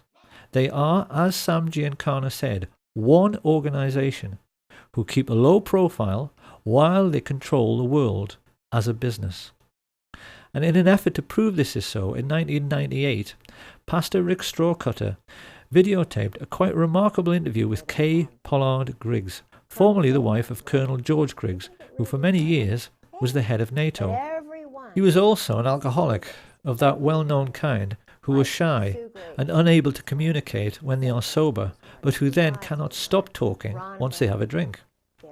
During the course of a stormy marriage, punctuated by periods of domestic violence, which cost Kay Griggs many black eyes and broken bones, she learned that her husband had been turned into a brutal psychopath as a consequence of his military training, which included induction into what is known as the Pink Triangle, the Cherry Marines. Over the years, far too much has been written about Lee Harvey Oswald. But what is remarkable is that few historians were ever aware that, like most Marines who worked in intelligence, he was homosexually recruited and was part of the same-sex club which included Jack Ruby, George Senator, and David Ferry. Kay Griggs explains that these selection procedures came into the US military when the cream of the death's head sporting Nazi top brass joined the American ranks at the war's end. Ever since then, the Greek and Spartan traditions which Hitler so admired, and which were integral to the German army, have found their way into American military culture and are now manifest in the way that the old skull and bones procedure for identifying and, most importantly, controlling rising stars is now used to select the top brass of the future. In a nutshell, boy soldiers who want to rise in the ranks can only do so by doing favors for the older men. So George Bush, I mean, all these people rise up to the ranks on the same club. Right. No wonder, you know, I saw a little TV clip one time where a reporter was asking George Bush and others about the Order of the Skull and Bones. You were both in Skull and Bones, the secret society. It's so secret we can't talk about it. What does that mean for America? I mean, if this really got out, that these guys are all inducted because they've got some kind of homosexual thing on them. Indoctrination. I mean, or induction. They have to do that. Yeah. They do that. Yeah. Even in a coffin. And it's even now coming into the military totally. The chiefs do that. They put them in the coffin. They do the bowling ball trick. Okay, you're going to explain this. What happens when you get in the coffin? Why do you get in a coffin? Oh, they get, when you get your eagles, that's a German thing. Okay. You know, it's what the German high command did, and most of them, you know, had the boyfriends and stuff, the Krupps and all of that. It is a German thing that they say goes back to Greece, and it's all the male Marine-looking men that they do it with. See? So now the chiefs have to do that. What they do is they get, George said it's like a zoo. They get everybody really drunk, and they sometimes call it dining in. Shellback is another time that they do it. Not everybody does it, but the ones who do it, if they're young, they get right up to the top. It's a... okay, well, what actually do they do? They've got a coffin, they get inside anal this... sex. Oh, that. They put them in the coffin and they do things. This is how military recruits are now controlled. And the mafia military exert a similar hold over all career politicians. At some time on the way up, they are manoeuvred into a compromising position, usually through the use of two-way mirrors in a brothel. And once the mafia military have got something on them, the career politicians, judges, senior police officers and media moguls face a stark choice. Either take your payoff, which is usually worth millions of dollars, or go to jail for life for your misdemeanor. It is with these kinds of tactics, first used by Sam Giancana in the 1930s, that what are now known as the 5 mafia families of the New York metropolitan area, the Genovese, Gambino, Lucchese, Colombo and the Bonanno, control all politics in the United States, and through their business arrangements with the 5-star generals and CIA, control all cocaine and heroin trafficking throughout the entire world. After the dust had settled on the Kennedy assassination, Sam Giancana explained to his younger brother that the mob and the CIA had taken care of JFK together because they were essentially two sides of the same coin. In the last 50 years, that relationship between these two secret societies has become even closer, to the point where they are now indistinguishable. The people who live in the third world are so well aware of what is really going on, they have come to call the CIA the cocaine importing agency. The World Wide Web now abounds with proof to back this up. And although many people were skeptical at first about Kay Griggs, in recent times her most sensational claims have been fully endorsed by the FBI chief Ted Gunderson, who gave several interviews in support. This cult was involved in distributing drugs up and down the East Coast, drugs that were being flown in from Southeast Asia in military and planes. The operation was by the certain Army personnel and also CIA. She told me that there were generals involved in the drug operation. There were police officers and at least 2 attorneys in the Fayetteville, North Carolina area. The path that this led me down is mind-boggling. Over the last 23, 24 years, I have developed so much information about the situation as it exists in our great country and gone public with it as much as possible, and yet I am being ignored. What is basically happening is that the United States military use Air Force bases in Europe to connect with the Third World, particularly Pakistan and Afghanistan, where the poppy fields are cultivated. This is the real reason for the conflict in Afghanistan. It's to protect the record harvests of heroin which almost ended when the Taliban took power. But they don't tell the soldiers this, and it's a truth you'll never hear on NBC or BBC. Having brought the refined cocaine and heroin into Europe and the United States, it is then passed on to the mafia for sale at street level, sometimes by police officers in uniform.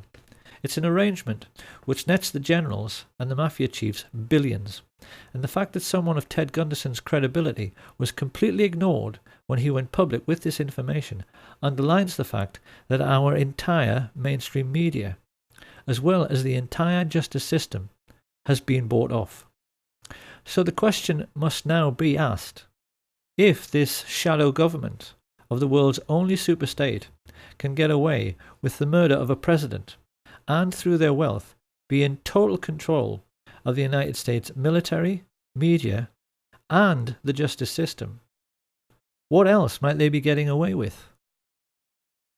Could it possibly be that the serious researchers have been right all along, and remembering what happened to Flight 553, that 9/11 truly was one huge confidence trick?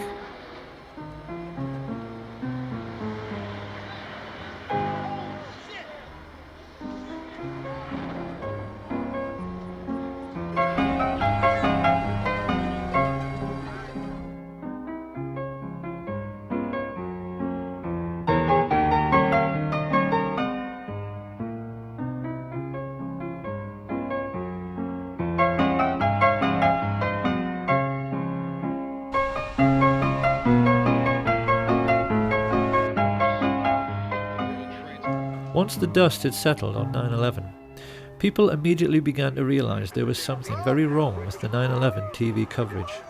First along came Dylan Avery with his amazing film Loose Change.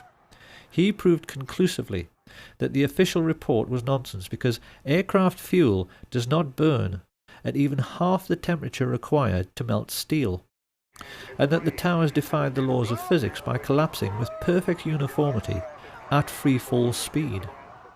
Buildings in Germany which were bombed over and over again didn't collapse with perfect uniformity down to ground level. Avery also pointed out that in Kennedy's time, his chiefs of staff drafted plans to kill innocent people and commit acts of terrorism in the United States in order to whip up support for a war with Cuba. Codenamed Operation Northwoods, these plans included hijacking planes and blowing up ships and landmark buildings in order to stimulate a helpful wave of national indignation which could be used to oust Fidel Castro. And there wasn't anything exceptional in this initiative. Northwoods was an offshoot of the notorious Operation Gladio, a sustained campaign organised by MI6 and the CIA, which perpetrated many bombing atrocities in post-war Europe, which they blamed on what they said were communist terror organisations. A typical example was the horrific bombing of Bologna railway station in 1980. Italians will be appalled to learn this outrage was committed by the Americans and the British. But this particular atrocity, which like all others during this period was intended to keep people living in fear of a bogus enemy, so they would accept increasing state control by so-called strong leaders, illustrates only too well the fact that some 40 years prior to 9/11, the cabal of secret Nazis who killed Kennedy were making serious preparations for terrorist attacks upon their European allies and even upon their own country. In the 9/11 news footage, it is abundantly clear that the interviewees are actually paid actors, speaking lines which have been written for them. I feel like I was in a movie. This is exactly the same situation as in the men who killed Kennedy. And because these are people who are being expected to perform, they tend to overdo it. I could be the only one that saw the man. They killed the president. And to be honest with you, if I'd have known this,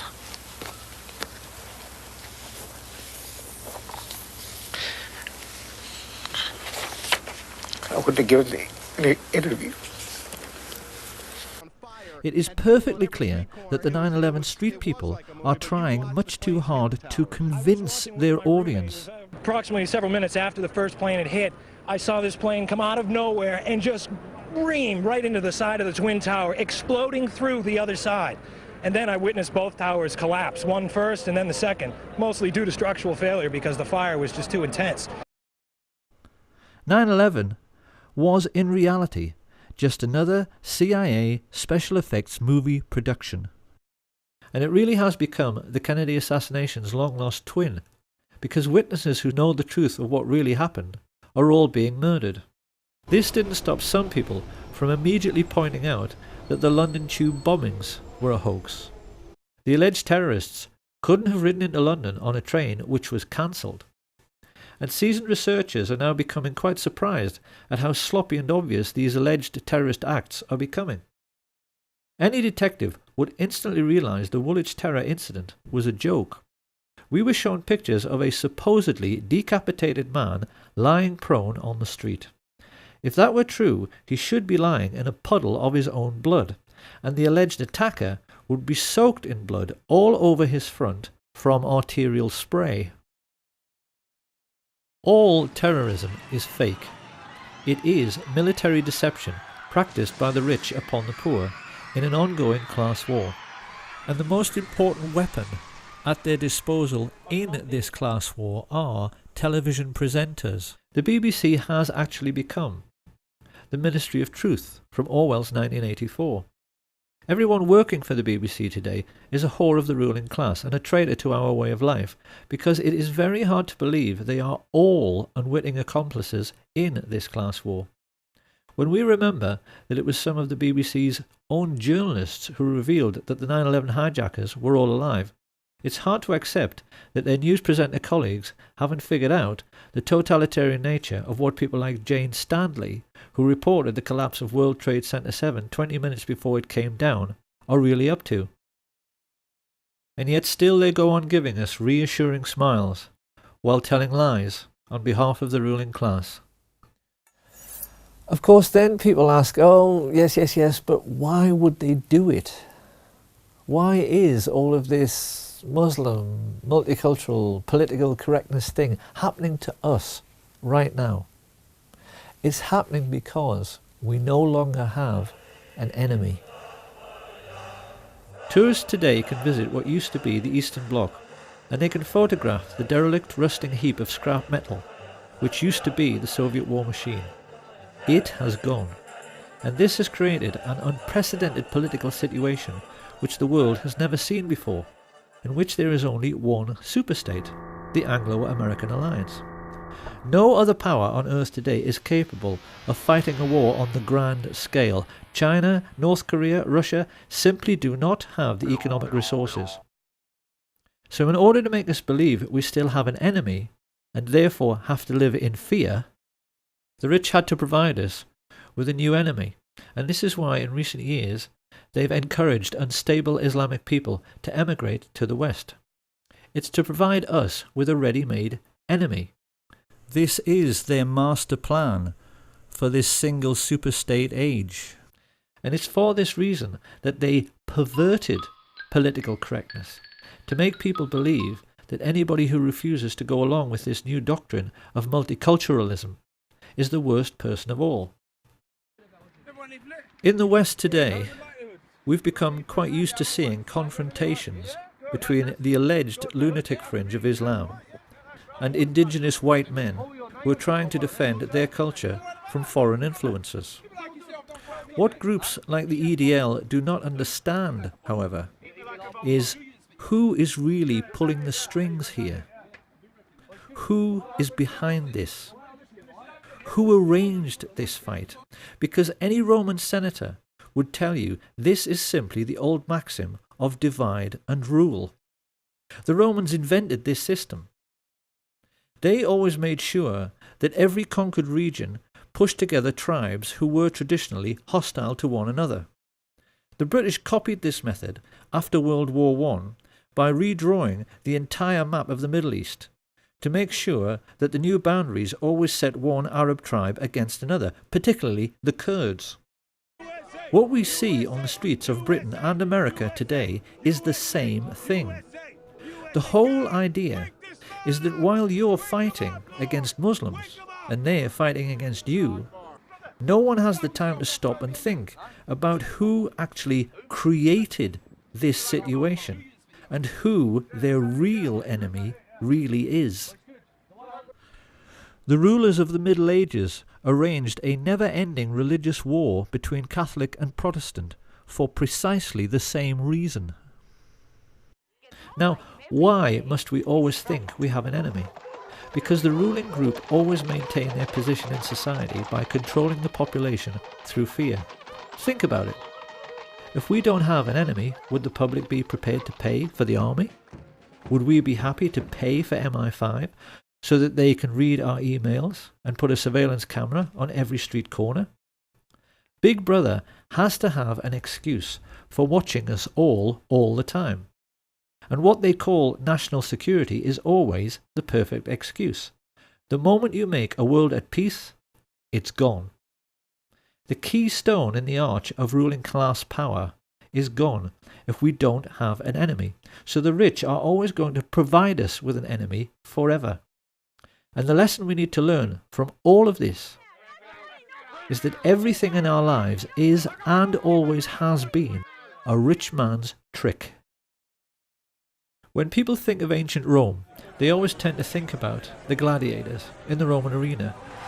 But something people don't realise is that Roman amphitheatres were a scam. They were perhaps the very first big confidence trick in human history, played by more cunning rich men upon a naive public. What Caesar did was to say to the Roman Vulgate, I will give you gladiatorial games, but only if I can have your votes. And he only offered this bargain because he knew the Vulgate loved the games more than they loved anything. This is how the Roman maxim, panem et circenses, bread and circuses, became established. Because Caesar was the first politician to understand that if you give people what they want, they will tolerate being ruled. By this means, Julius Caesar made himself into the first dictator whose fortune was protected by a professional army.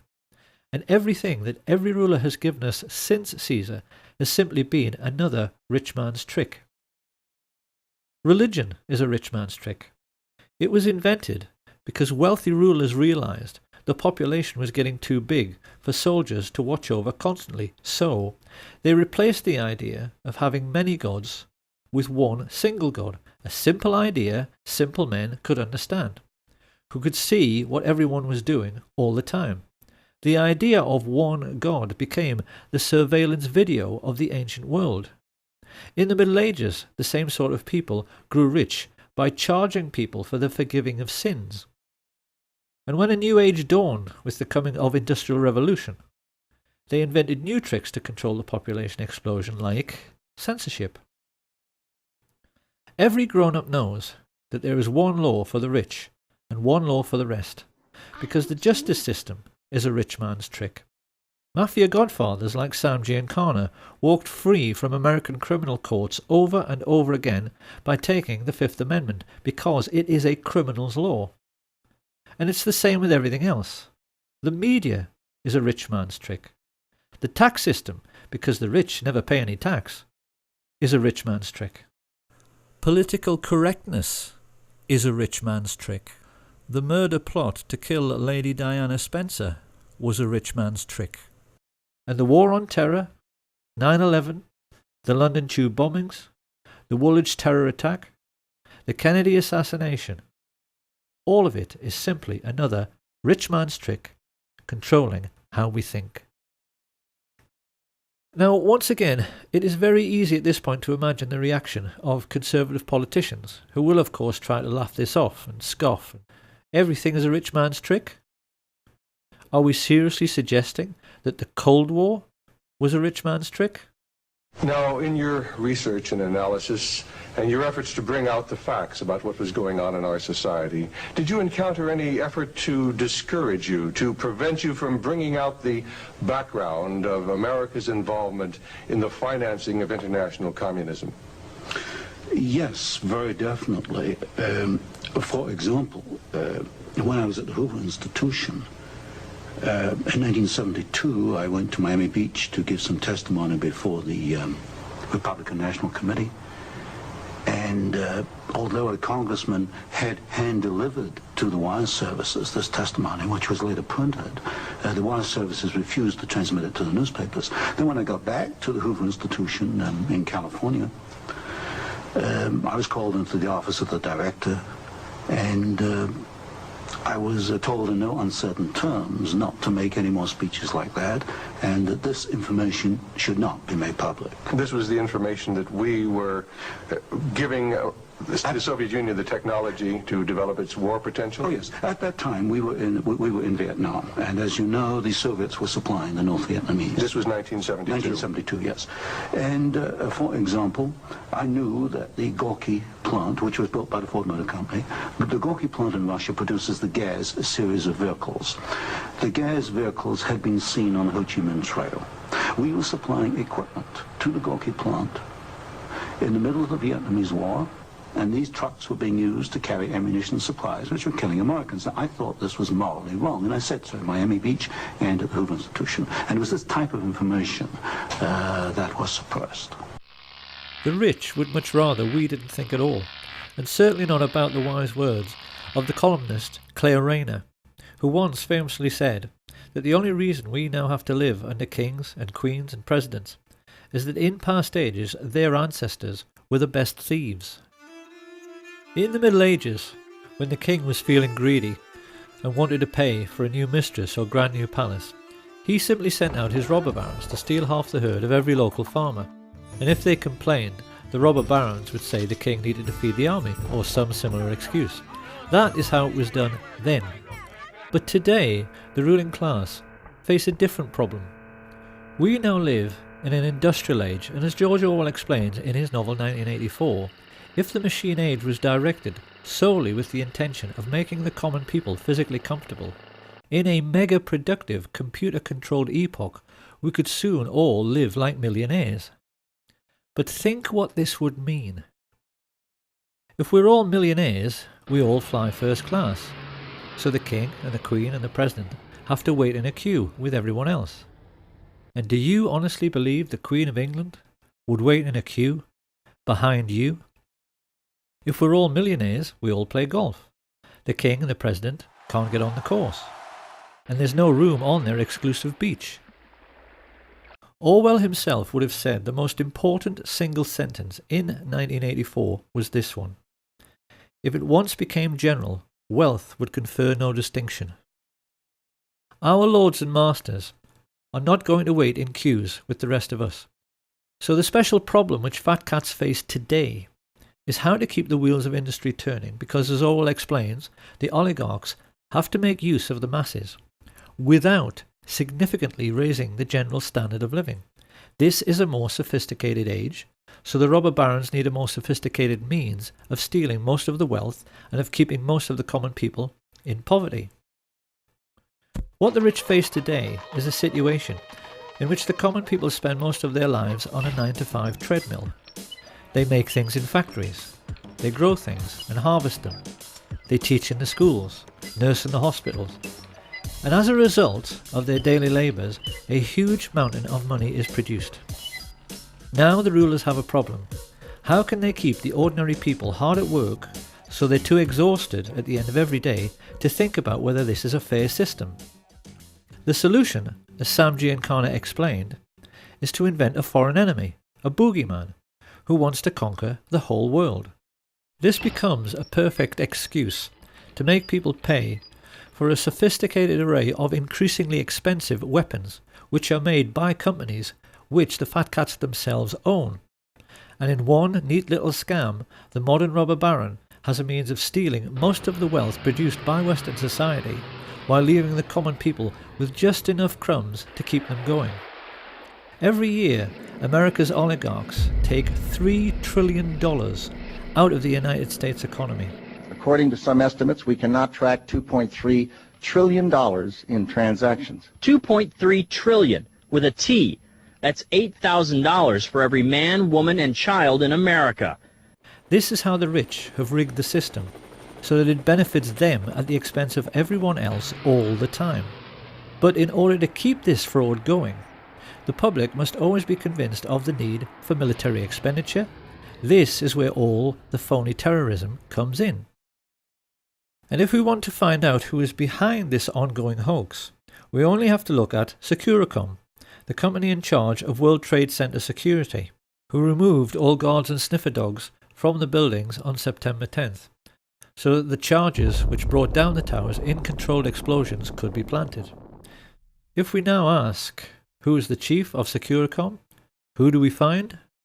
Marvin P. Bush, brother of George W. Bush, son of the man who orchestrated the plot to assassinate President Kennedy, and grandson of the man who made the family fortune from Auschwitz slave labour.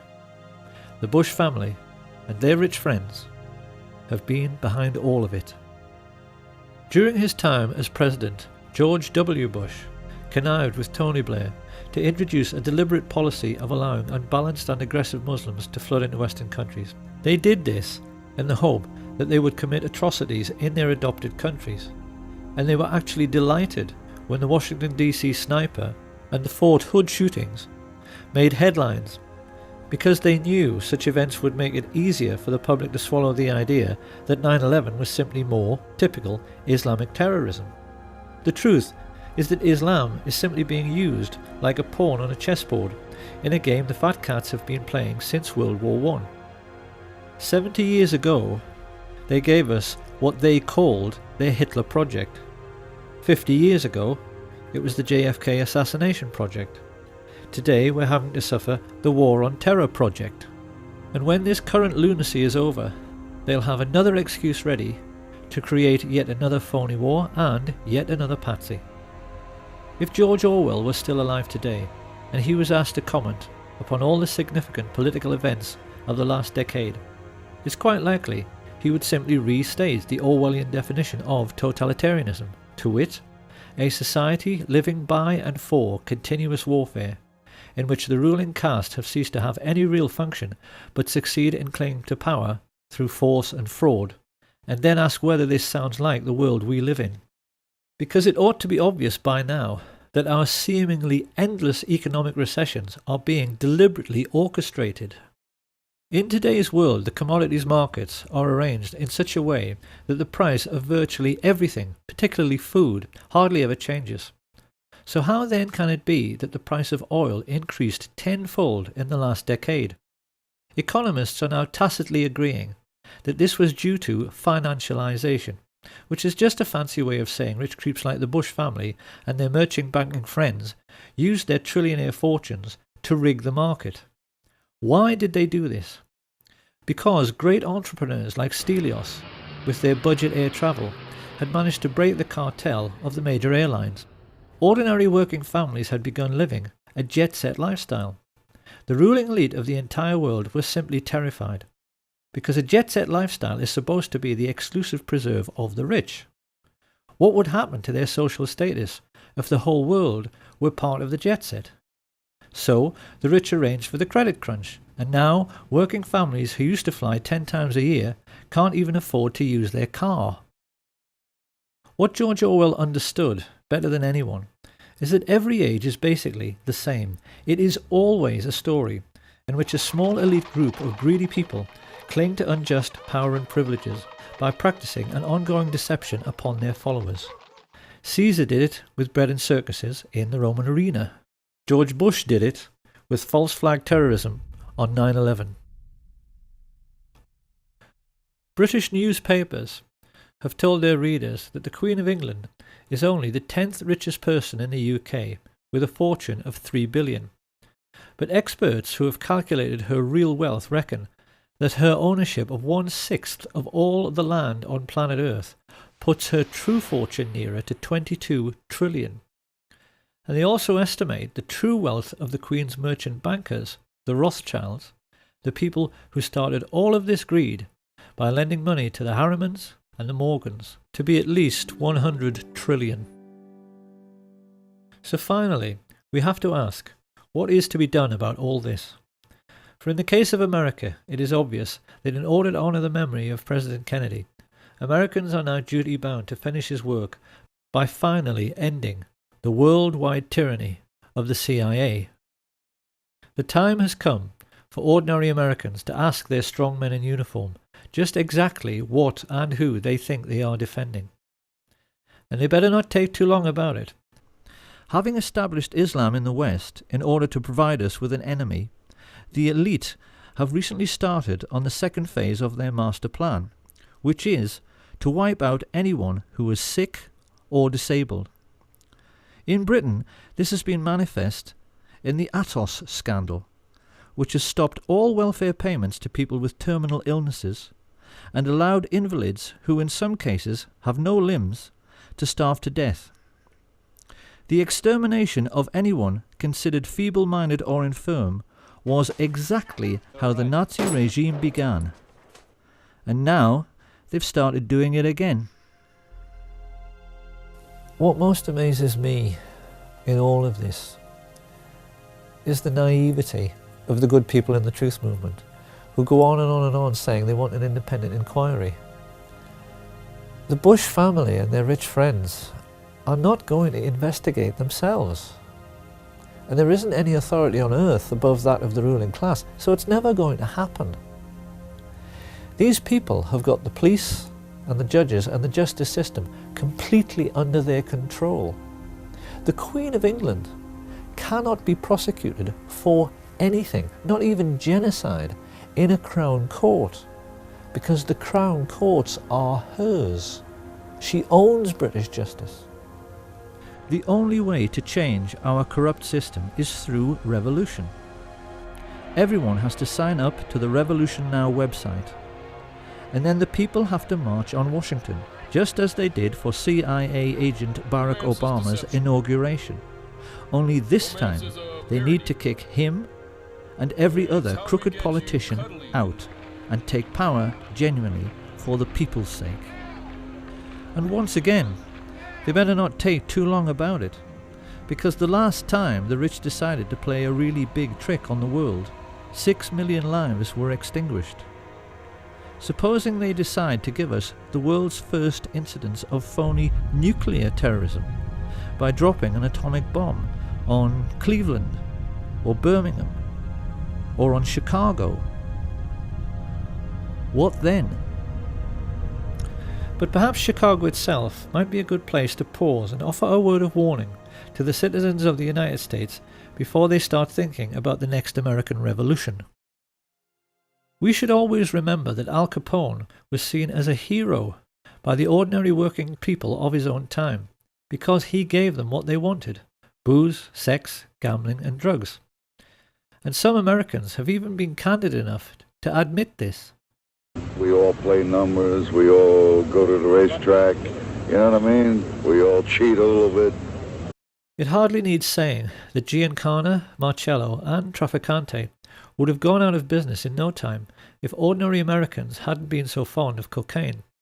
And in the post-war period, many writers have noted the way in which the United States not only manifestly tolerated organized crime, but even seemed to be enchanted by it.